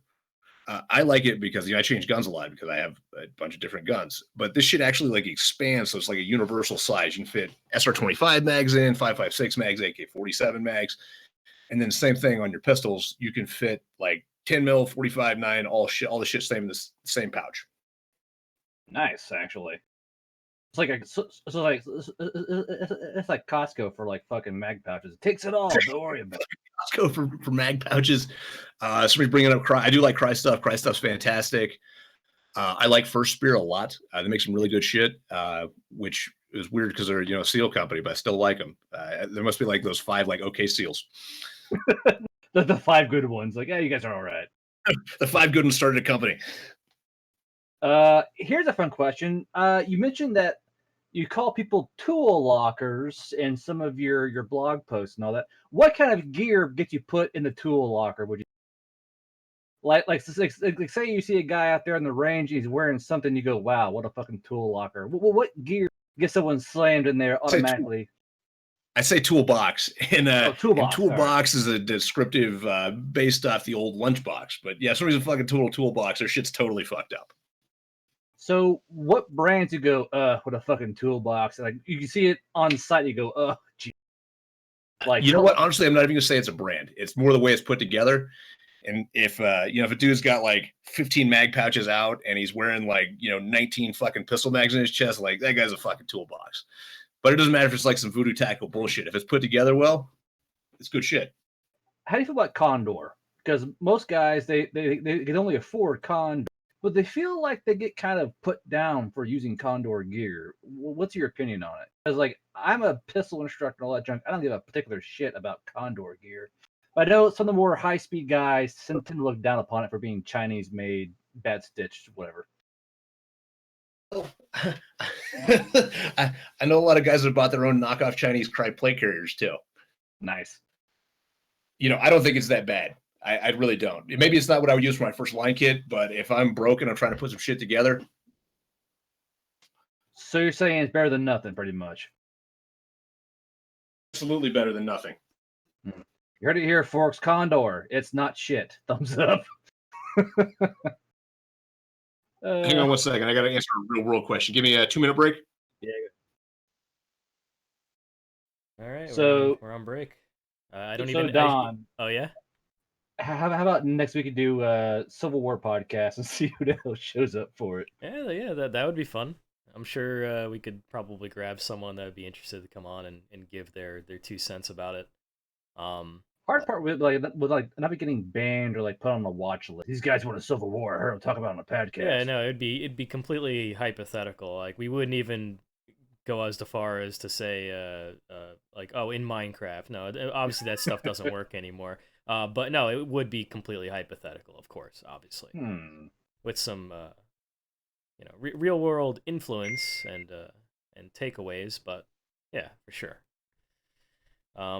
It's funny. It's a break time. I never had a chance to pick some music to have aside for like a break, like some sort of intermission for the TKB podcast, because we've never had a break before. just pull up some royalty free music. Yeah, I don't have any ready at the time, but at this time, but maybe like in the future. Vietnam era. Sorry about that. I had 2 poopy divers at the same time, which is the real world commando shit that I'm dealing with now. But that's some real shit. What? Some real shit. Yeah. Man, to the kit. Dude, yeah, I think if you're broke, you just buy whatever you got. If you can buy some decent, good shit, you can buy a Safariland ALS holster that'll last you for the rest of your life. Buy once, cry once. But I also think there's too many guys that get into the, like, I got to chase the coolest shit, and I got to have the same boots that Delta Force has this year, and whatever kind of bullshit. Something's better than nothing. Buy some decent mid-grade shit and you'll be just fine. Yeah. All right.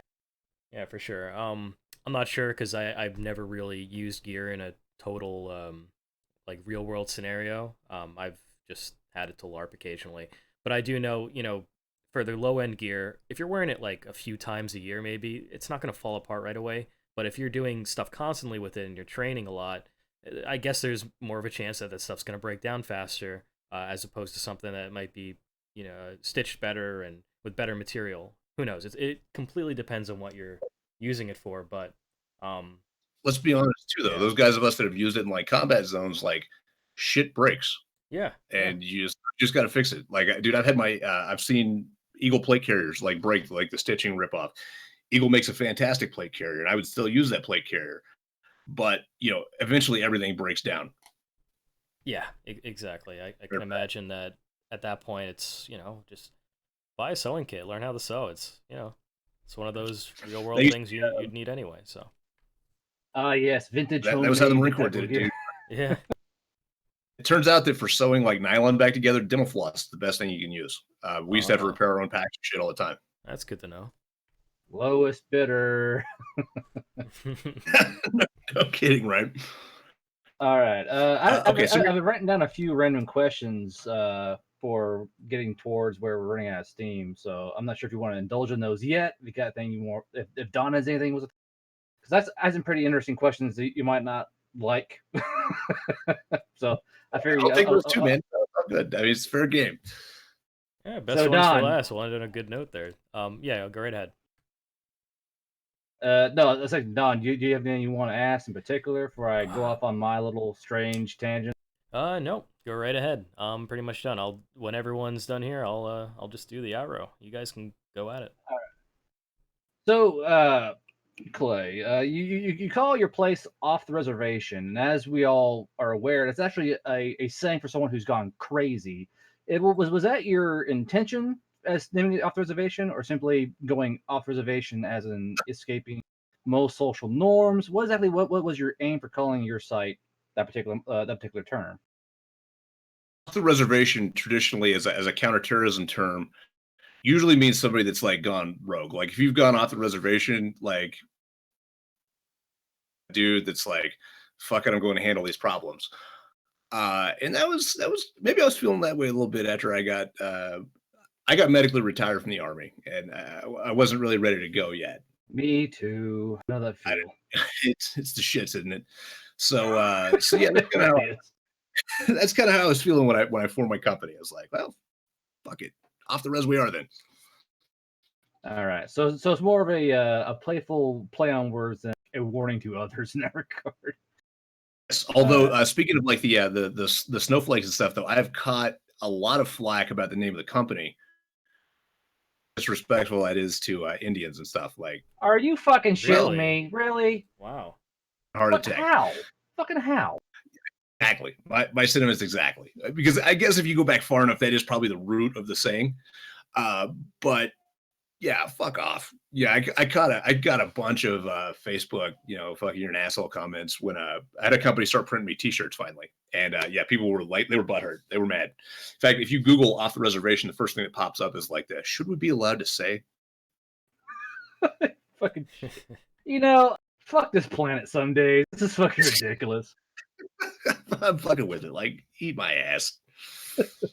Literally, pull your tongue, eat my ass, leave me alone. Right, exactly. All right. So you mentioned that your ship had a Shilka on it. What other weird things were there besides the ship? Was like a fucking M4 Sherman sitting there one day for a mission? What all weird things were there around you guys besides the Shilka? Anything of note? All right, completely didn't understand that question.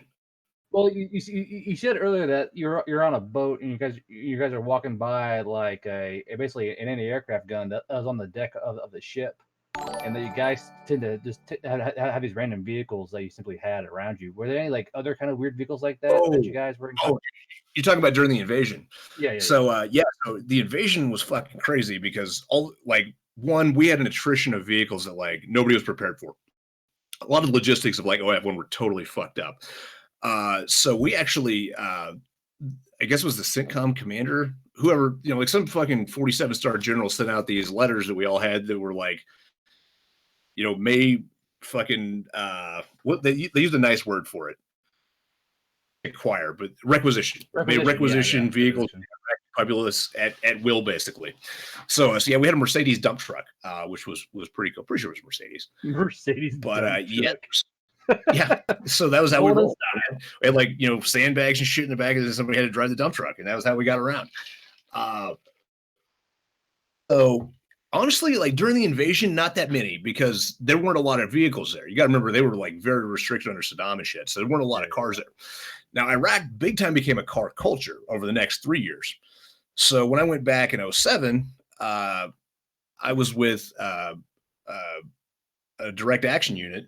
And we had a mandate again to steal cars. If somebody was like, you went to Bombmaker's house, you could steal his shit. You went to, Beheader Cell's house, you could steal his shit.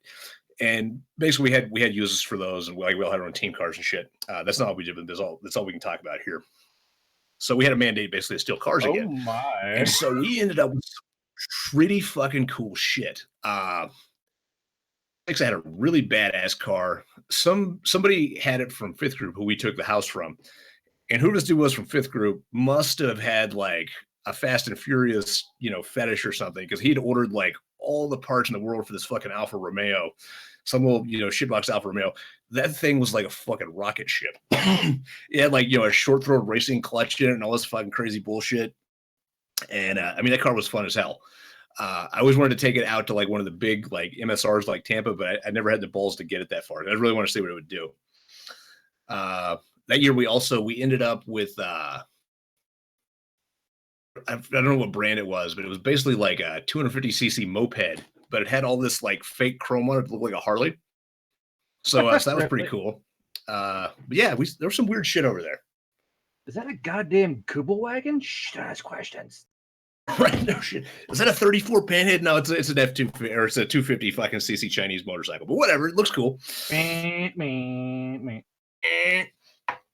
Let's see. What was your favorite around that time frame, 2004, 2008, that your time in country and all that? What was your favorite weapon system that, whenever you used it, it always put a smile on your face, no matter where you were or what the mission was? If you got to use that particular weapon system, it was just a good day for you.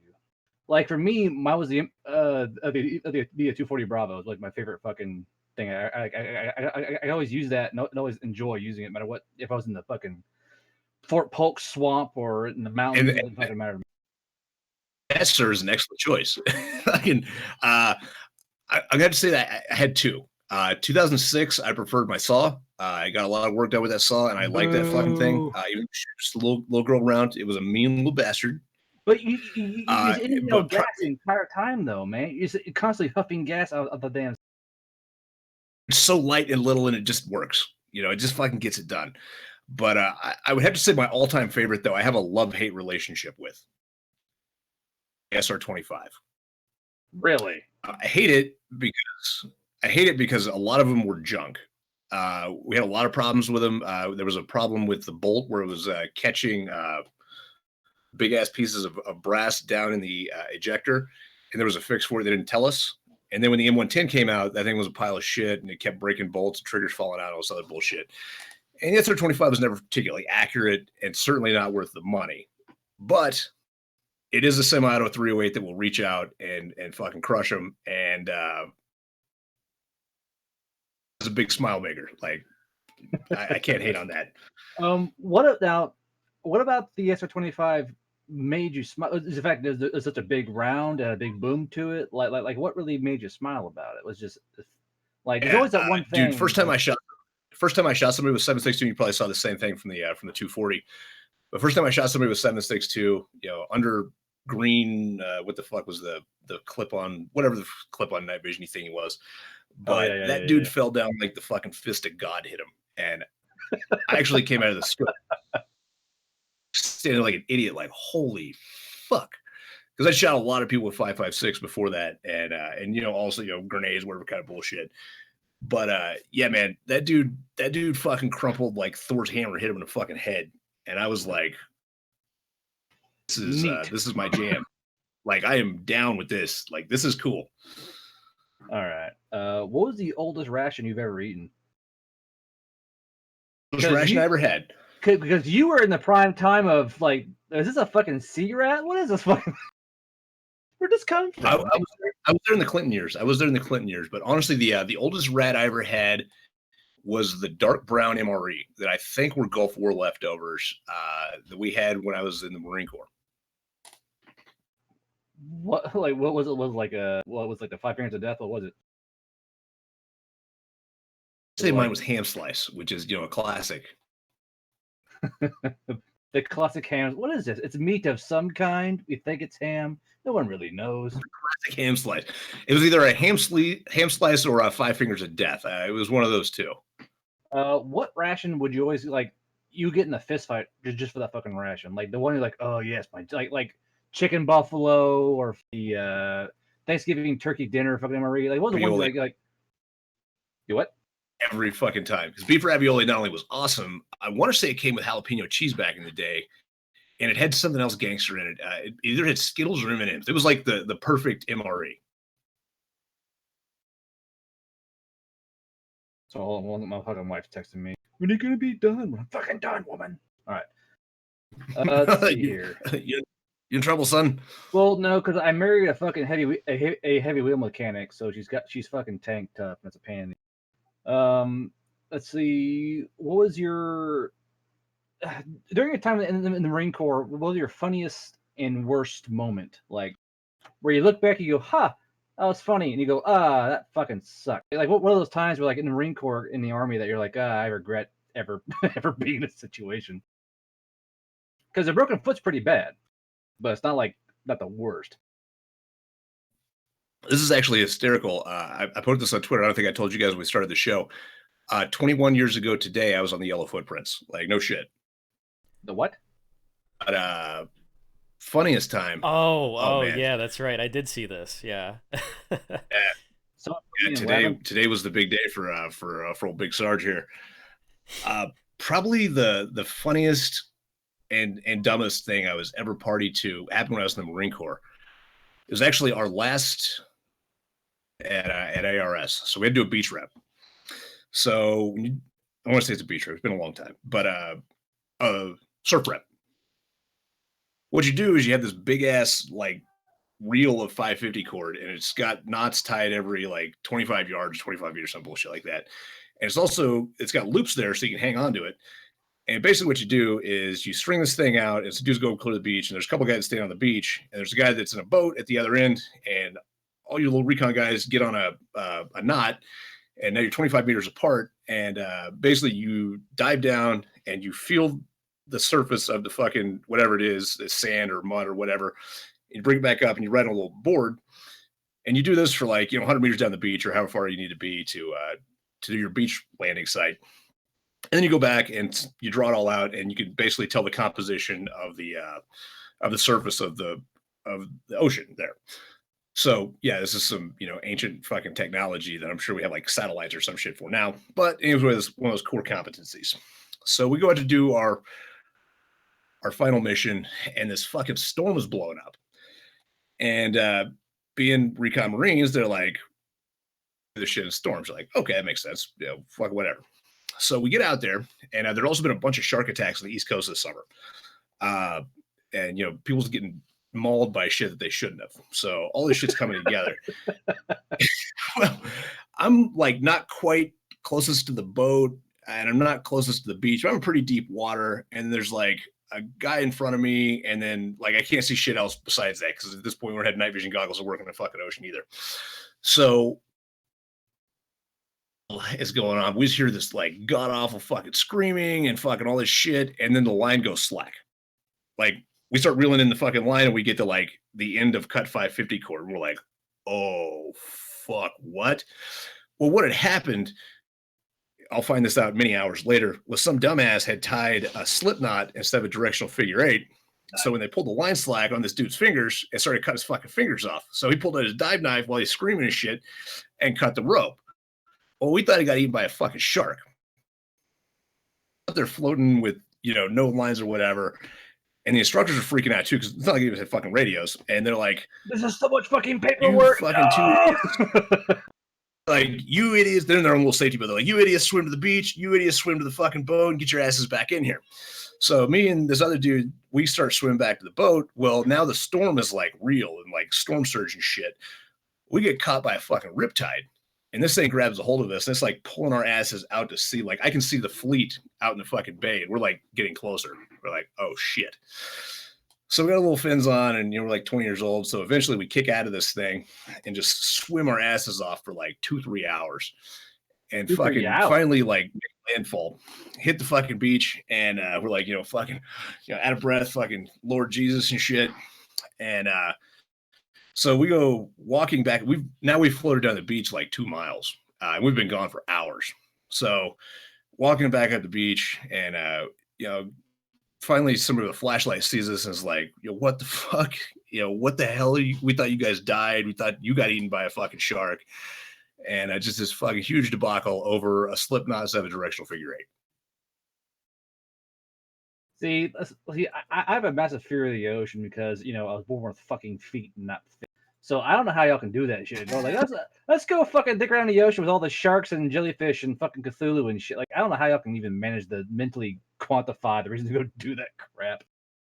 Because, like, I'll be in the ocean and, like I was in a kayak and I saw a fucking seal and I fucking freaked out and tried to fight the goddamn seal in my little kayak. Like, fuck off, you fucking little animal. Like, I don't trust marine animals. So I don't know how the hell, like, it's only shark season. You'll be fine.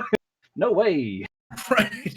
Well, I think I see it now a lot as an older man. Like, you couldn't pay me to go that fucking out in the ocean that fucking dark. But when you're like a 20-year-old kid and it's like, well, this is the price of being there. They're like, all right, well, fuck it. I'll fight a shark. Like, I'll whip a shark's ass. Like, let's go. I got a whole. Yeah. Being young and dumb will carry you through a lot of things. Let's see here. What was your least favorite environment? Like desert, jungle, high mountain, low mountain. Like, what was one you're like, fuck this in particular environment?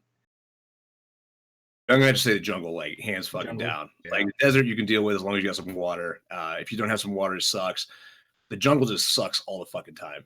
Fuck yeah, they can keep that fucking place. My hats are off to the Vietnam guys because I don't know how they fought in that shit. Like, you have to fight the jungle and fight the bad guys. Like, that sucks. Yeah, the jungle is a brutal motherfucker.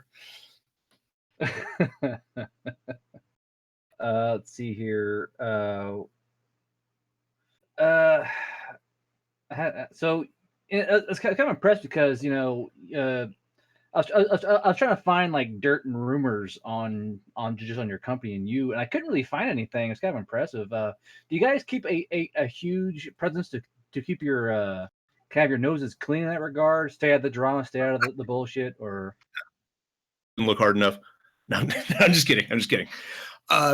Basically, you didn't find any because my company's been very weird what it's done over the years. I did private security for a while for people that wouldn't publish a report.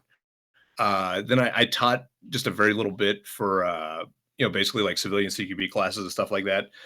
And then for the last like 3 years, I haven't done much. I've just been doing the writing thing or doing the books. So there hasn't been a lot of opportunity.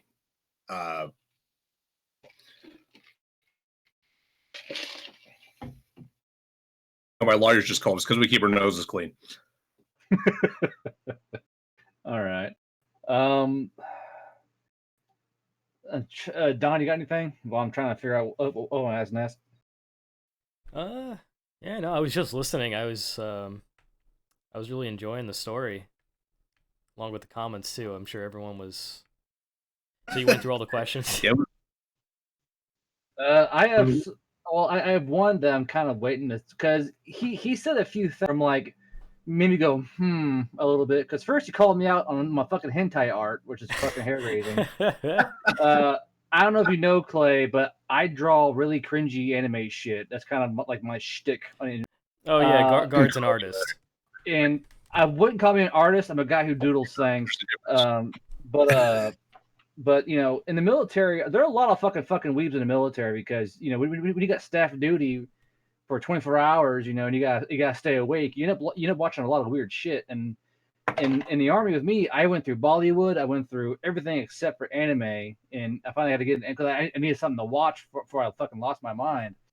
And unfortunately, it got its fucking hooks in me. I'm like, god damn it. So, and I'm curious, like, how far down the hentai anime manga rabbit hole do you go? Or you like, or is it kind of a meme thing, like, haha, anime, ha, like No, how far dude, is this into you?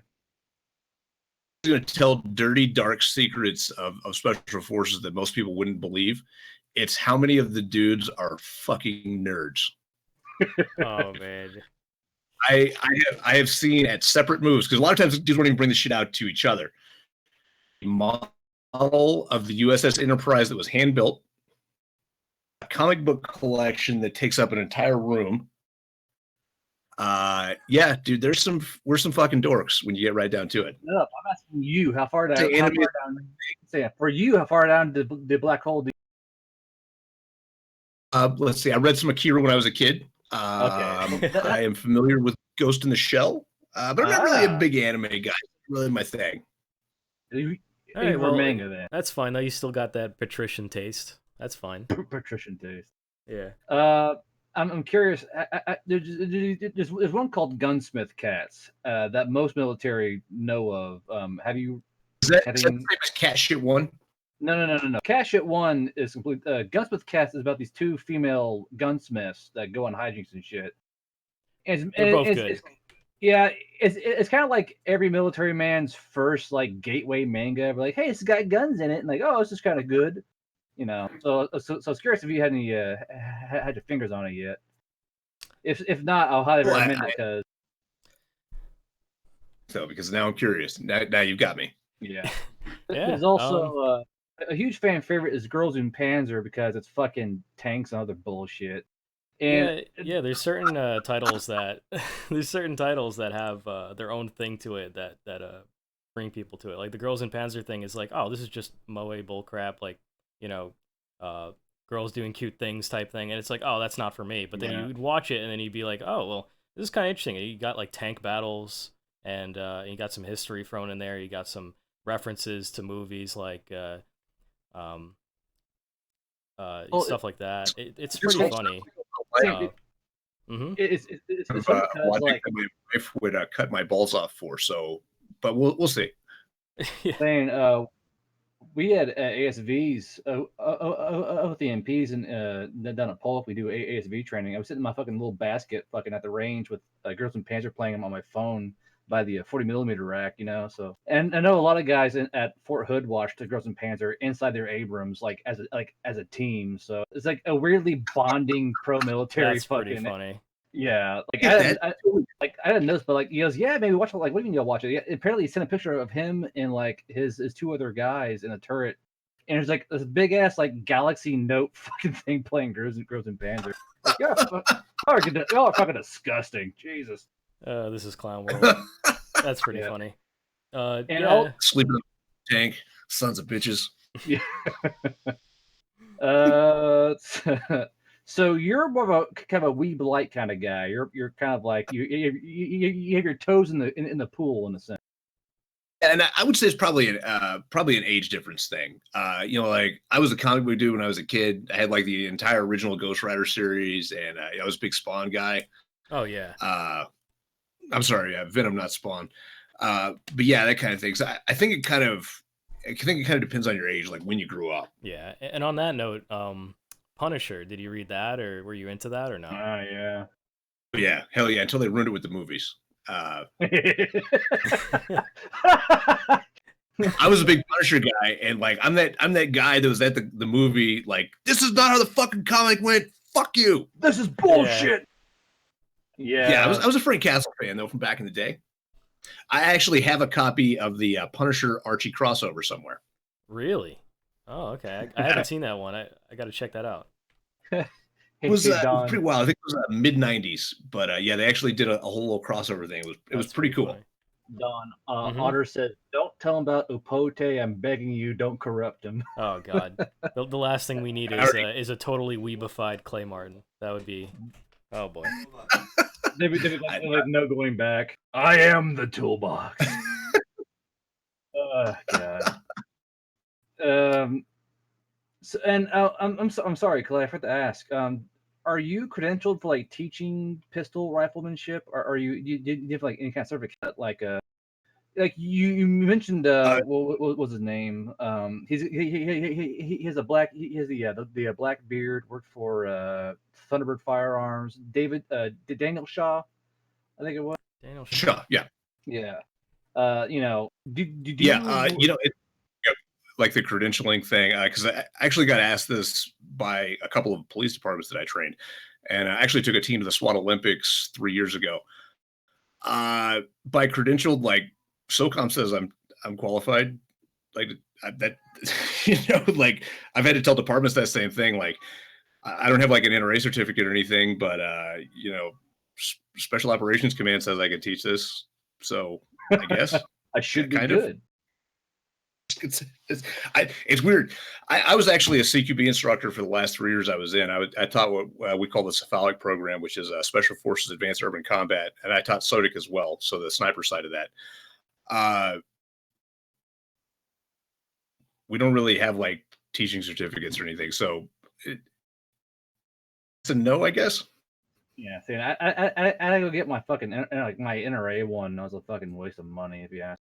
Like the NRA shooting course for like learning how to teach is a fucking joke. So I was kind of curious, like, because you're pretty fucking high speed for a pretty long time, and most people who do reviews have some kind of certification to them. Like, here, I got paper. Look at my paper. See, you know, that kind of shit. Right. Yeah, you know, honestly, I've just never needed it, so I never bothered. Like when I still had a training company, I was NRA insured, and I never even asked. I just sent them in, and they were like, "Here's your insurance."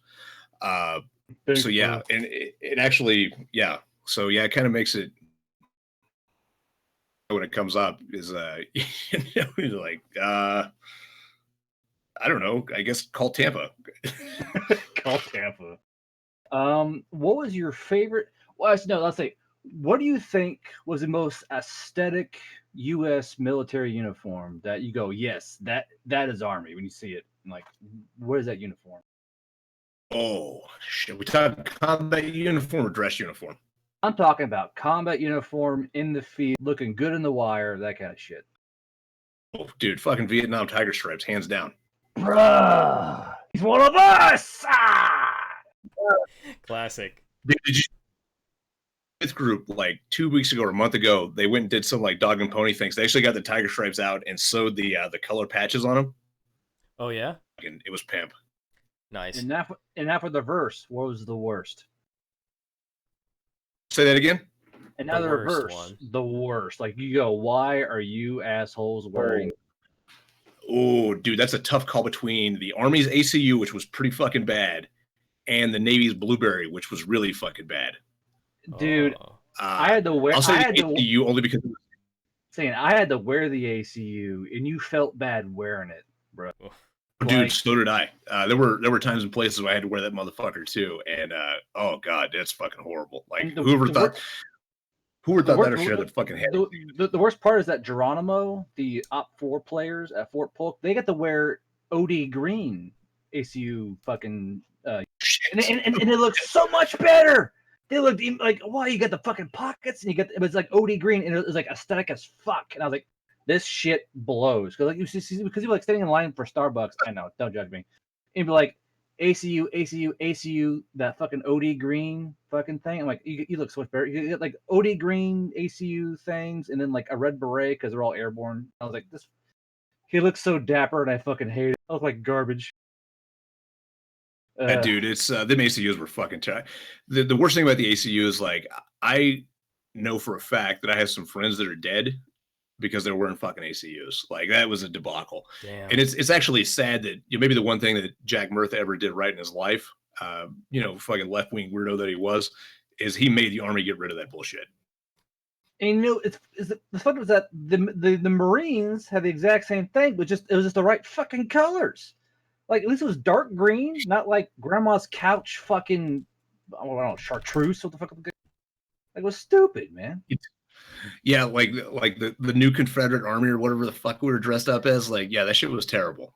That was god fucking awful. And you wouldn't blend in for shit with anything. It was a fucking joke. No, that shit was terrible. Yeah. So you know some ex-general got his pockets lined over that bullshit. Oh, but guaranteed. Let's see. What all schools did you go to? Did you go to air assault school, airborne school, jungle warfare, mountain warfare? What all additional schools did you take? Oh Jesus, man! I did this shit for a long time. Were you Let me a Pathfinder by chance, or? Let me see if I can remember. I got to count them in order to remember. My rack is so heavy. Oh, they count my medals. Ugh. It is. It's retarded. Also, like, measure that. You know, there's once in a while like that dude that's in the right place to go to school all the fucking time. Yeah, I was that dude. You know, it's just kind of how it worked out. Like I kept my medical shit ready to go. I always had like all the prereq fucking bullshit like ready to go, even if I wasn't on the slate. And a lot of times that ended up landing me the fucking school slot when nobody else could do it because they just didn't have their shit right. And you know, it's one of the things for especially young guys learn how to play the Army game. Army all you want, but learn how to play by its rules because if you do, you can do whatever the fuck you want. You know, that's it. If your shit's straight and your uniform doesn't look like dog shit, like you can get away with a lot. So I went to Forward Observer, Pathfinder, Airborne, Lurslick, for Marine Urban Sniper, Marine RNS, Phallic, Sephardic, Sodic, 18 Echo course, the Fox course, Circe.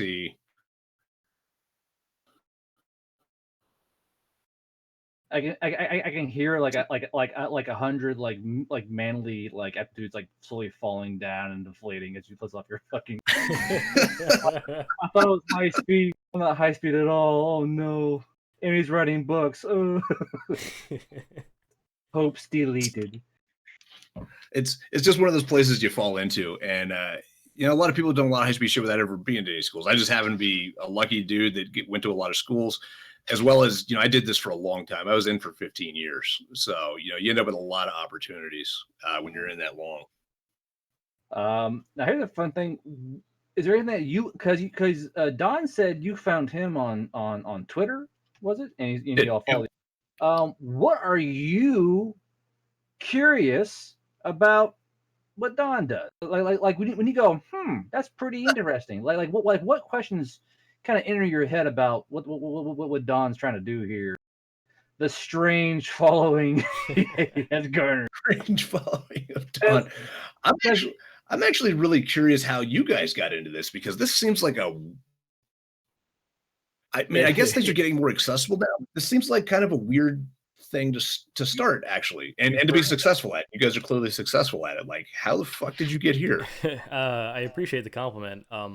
I'm not sure if I would call it successful. I'd like to think so, but I don't know. I kind of go back and forth. But yeah, we're here. That's what matters, and we're having fun. That's the main thing. Is what I care about. Is you know, that flow of information, meeting people, networking, and learning things is something that I really like. And I'm not anybody special. I grew up in a suburban town in New York. Don. I think you're special. Okay, you're my beau. Don't you worry. Nope. This is a great circle jerk right here. I love that. No, the ball's never touched. All right, the ball's never touched. I don't know. But the thing I wanted to say was, yeah, like it basically stemmed from a lot of us are kind of here because of the internet. It's clearly how it is. Is we grew up kind of liking certain things or getting involved in certain things, whether it be, you know, just straight up getting into firearms or maybe into movies or video games or anime or the military. All these things kind of intersect, and you get people forming communities. And at some point, this community who's into all of these things met and started meeting up and doing campouts and meetups and stuff. Nugget Fest, exactly. It all stemmed from Nugget Fest, and from there you had people creating their own brands and identities, social media, meme accounts, and it just this is where we are today. And I kind of wanted to fill that one part where it's like, okay, we have like you know, Commando Radio out there doing what they're doing, and we have all these other stores, and like you have Milsurp and stuff, and people. And I'm just like, you know, yeah, Commando store. Now we have like, okay, I wanted to start Commando Blog, so that we kind of mix all these things together that I like to do. I'm interested in media. related stuff, creating content, writing content, and then of course the thing I mentioned before is kind of getting everybody together and giving them a platform, giving them a voice to tell their unique perspective, and I love that. There's one thing you didn't mention in there. This is actually one thing that I see in you guys, though, Sure. which is one of the reasons I followed you. And actually, when I was still running the Armory Lab for Springfield Armory, why I asked if you wanted to do some review stuff for us. And this is something that is uncommon actually in the gun world, and that is you guys tell the truth. People Yeah. deserve, and Yeah. does not happen. Yeah, I appreciate that. Yeah, that's what we try to do.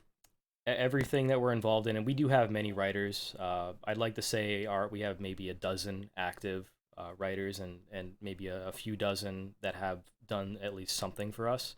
And the one thing I tell them all is, this is all a volunteer effort. This is just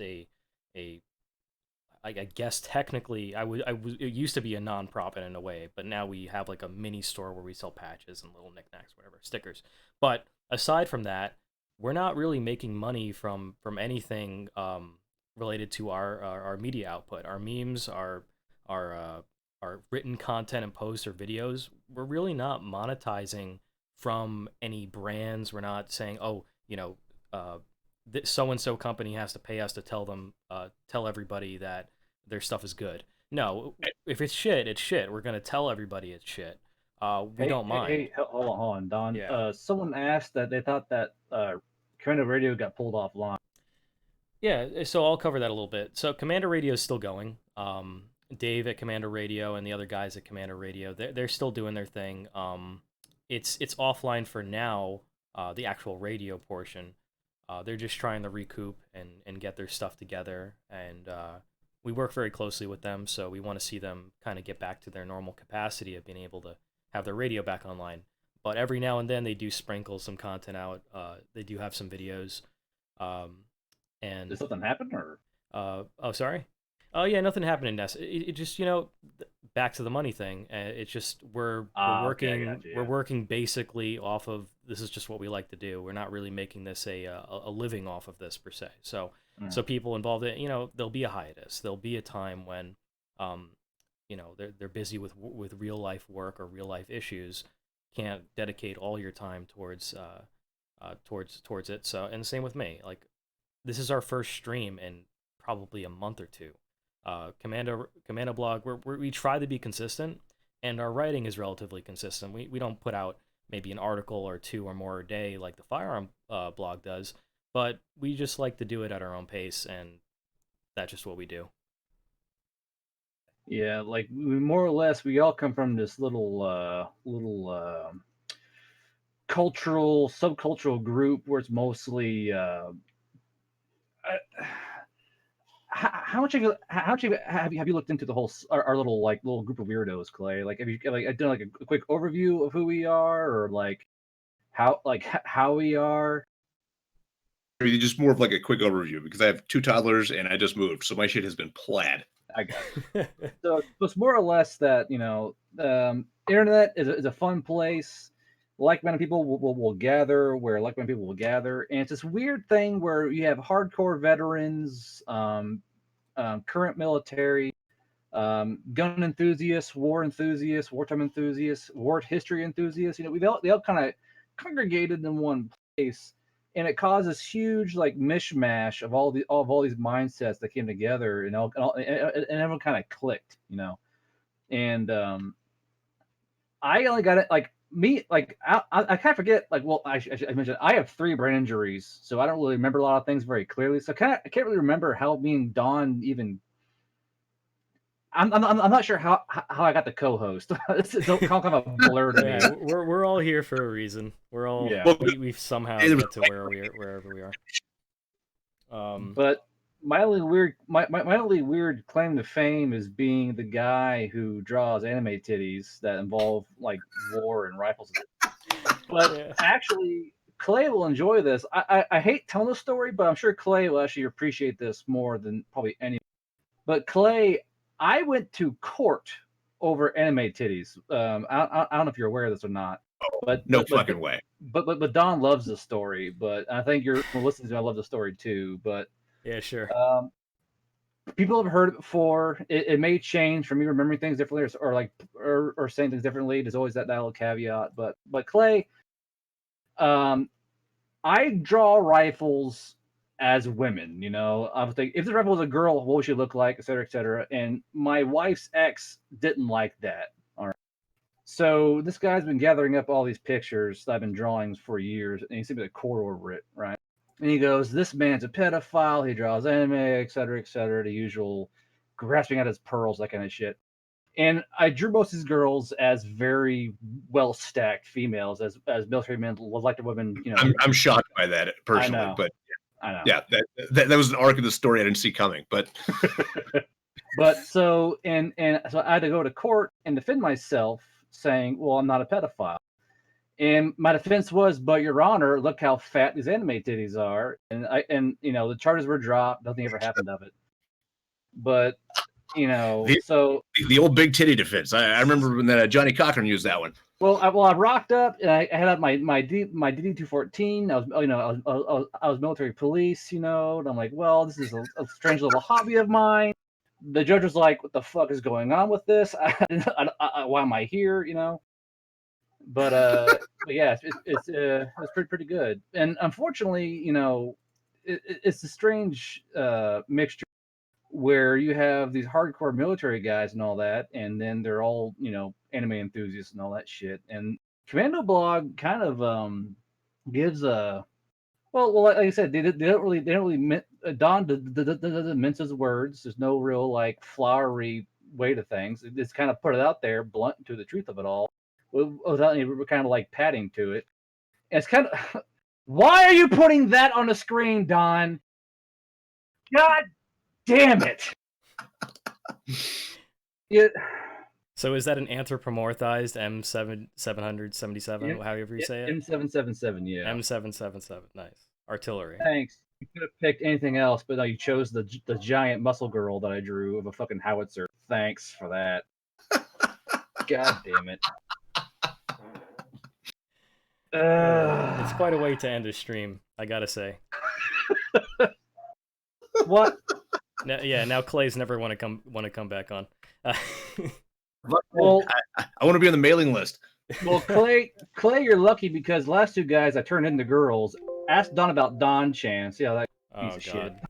shit. Well, but no, a Commando Blog, it's a great place to be because there's no real prejudice against anyone, any because say you're pro anime, anti anime, or pro gun, or pro 1911. Everyone's kind of a big happy group. Over here. Did you see Jedi Dash Hand? Your Honor, this elf is over 900 years old. Well, you laugh.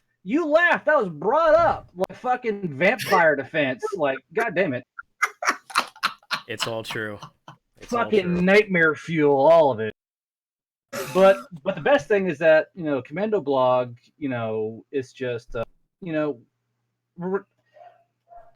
it's a strange conglomeration of all these things thrown together, and it's a pretty great community. I gotta say, it's weird sometimes, but I like it. We all like firearms. We all like this type of culture, militaria, and all that stuff. It melds well together, and there's a lot of great guys and women too involved, and artists and content creators. I would love to see Apricot and fucking Clay fucking go at it like on the stream. That'd be fucking hilarious. Yeah, just like Apricot drawing like Clay as anime or something, or one of the other artists just drawing an anime version of Clay. That'd be pretty funny. Well, because Clay is fucking high speed, low drag. He's a literal operator, and that'd be fun to draw.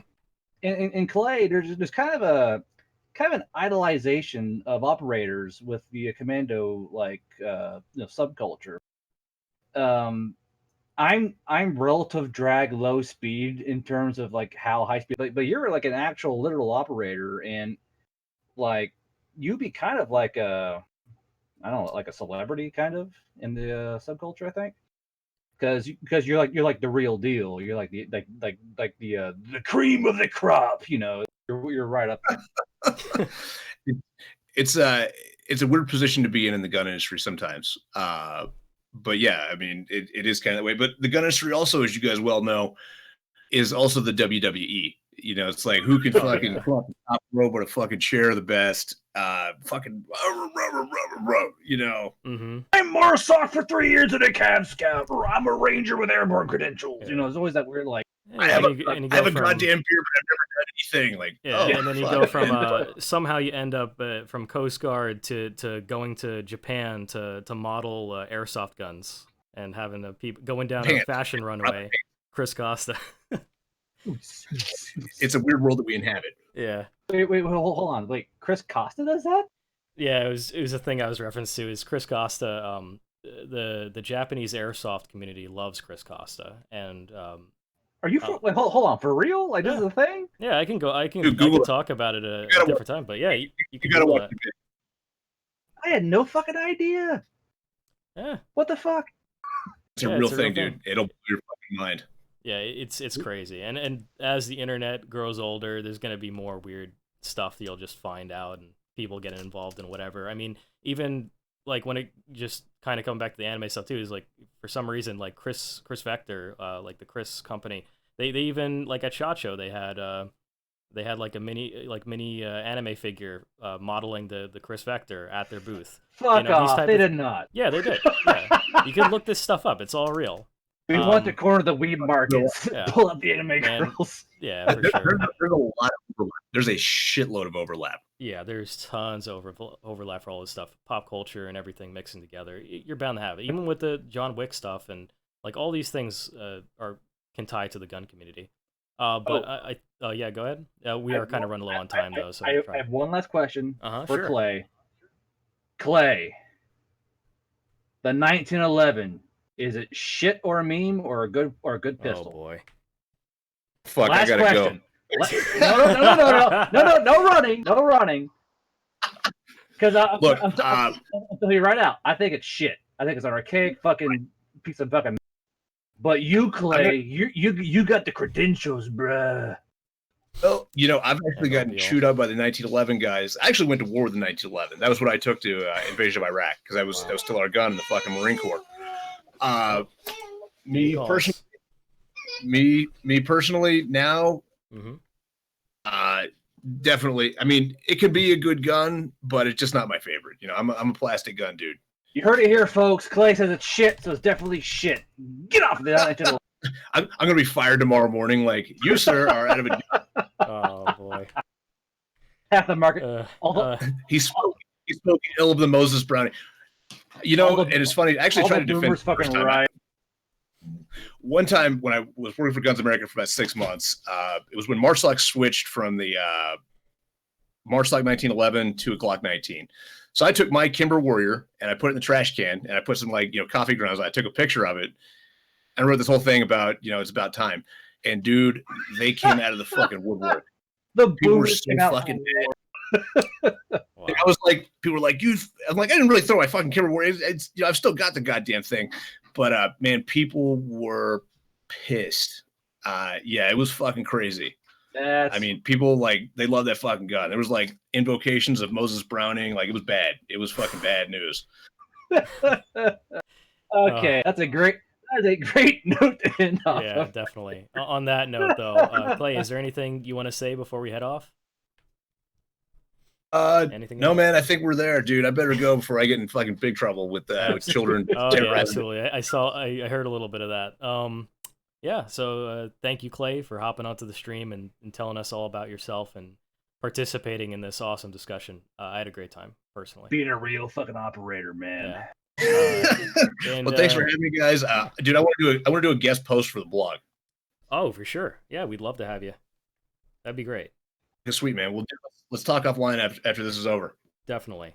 All right. So if and to the audience now, if you guys want more Clay, be sure to follow him on Twitter at offtheres or off_res, and visit his website, claymartinauthor.com, and definitely check out his books, Last Son of the War God and Sword of the Caliphate, if you haven't already. And that's all we have for tonight. Thanks everybody for tuning in to the Commando Blog podcast. We'll be back with another stream sometime soon. And be sure to like and subscribe. And what else are they saying these days? Ring that bell. Yeah. So you'll get the notification for future streams and videos. Thank you all. No, and hold on. Ring that gong, boys. Ring that gong. All right. Good night, everybody.